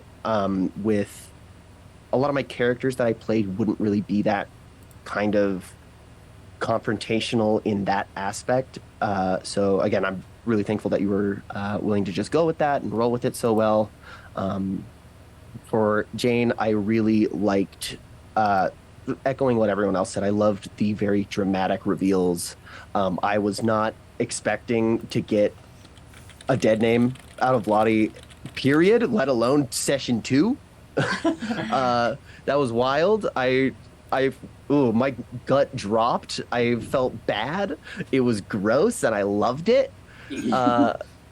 For Rachel, I love Isabeau. She is a piece of shit, and I love her. Oh, she's a rank bitch, but we'll see who she is by the end of this campaign. Yeah. Like, I hope that she turns into a communist instead of a capitalist. I think that'll be fun. And for Aaron, I fucking adored everything. Really, really, like, huge star for going with the whack ass theory that we put together and running with it wholesale and just full Disagree tilt. that hard Continue. disagree that it was a whack ass theory. Hard disagree. I thought it was a great theory. Okay, hey, great doesn't necessarily mean it wasn't whack. Okay, fair. Yeah. I started with, hey, what if Jumanji? And then, Steph, you actually tried to configure it into Yeah, things. we end up in Soulsborne hell. It's great. I'm so stoked about it. This Bloodborne was Ben's idea, and it was perfect. Yeah. So yeah, that's another star for the group collaboration with the answer for that, as well as the Odyssey tape. I loved everyone's narrations for it. I'm hoping that once everyone starts getting a little bit more comfortable with the system, it'll start feeling more cinematic. So I guess that's a wish, that like the Odyssey tapes will start getting more cinematic the more we go, the more everyone gets more comfortable narrating them. As well as I'm just very excited to play more. Stoked to see the next mystery, next couple of mysteries, considering that we're probably going to resolve this one in the next session. So yeah, selfish wish. I want to play my mystery. I want to play mine. Not next session, but probably one after. You'll see. Hey. I want to find out that if this is how crazy the solution is to the first mystery, what are we going to do next? And how is It gonna keeps be getting even worse. more Yeah. awful? It's great. So that's me. I am Aaron. You can find me pretty much everywhere as Greg Cthulhu. You can next see me, as Rachel said, tomorrow here playing Blade Runner, being my little disaster lesbian, Evie Tofana. Actually, I think I'm Cthulhu. I think I'm Greg Cthulhu now. Oh, yeah, from Cam has shifted. That's fine. We're at the Yeah. end anyway. Fuck it. My camera unplugged itself. It's all right. Oh, it's anyway, okay, so yeah, Jay. you can We'll find get back me. on track. Now, Yeah. as the host, I'd like to thank you all for coming. Yeah, you can find me tomorrow here. I think that's it this week. I have a session 0 Sunday. That's not camera. Yeah, I have nothing else until next week. Well, Blade Runner tomorrow, and then back here again Thursday, running this lovely game for all of my lovely players. Stars. I'm just gonna repeat a lot of stars. I thought finding out about Declan's edges with Deep Lake was really great. Like, clearly there's a ton of trauma there, and it came through in the role play. Real solid. Really appreciate that. Kato, just full gremlin. Love full gremlin characters. They're what I play too. So I always appreciate the antics. I do love the check and balance to Declan in the boathouse scene. Considering you were like the antagonistic one last session, I think it was a good juxtaposition. Lottie, I loved Slash. This is kind of like a star / anti-star. The dead name scene was really good, but oh boy, did my guts go like, ugh, like immediately. Yeah, it was very good, but very painful at the same time. It was great. Rachel, Okay, I love what a heinous bitch. I love what a heinous bitch Isabeau is. I'm here for it. It feels like not that I know you're not doing this. I know they're role play choices, but it's like, oh, Rachel's making me deal with what I make her deal with every Friday. It's just an absolute heinous bitch. But yeah, it was great. Wishes. I'm just really excited to keep playing this game with you all. To be honest, like, I don't have any hard wishes. I had such fun tonight. My wishes came true. I got key turns. A lot of fucked up shit happened. It was glorious. Yeah, I think that's it for me, and I think that's it for us. Thank you everyone for watching. Thank you to my players. We'll see you all next week, and well, some of you tomorrow. Bye, Internet.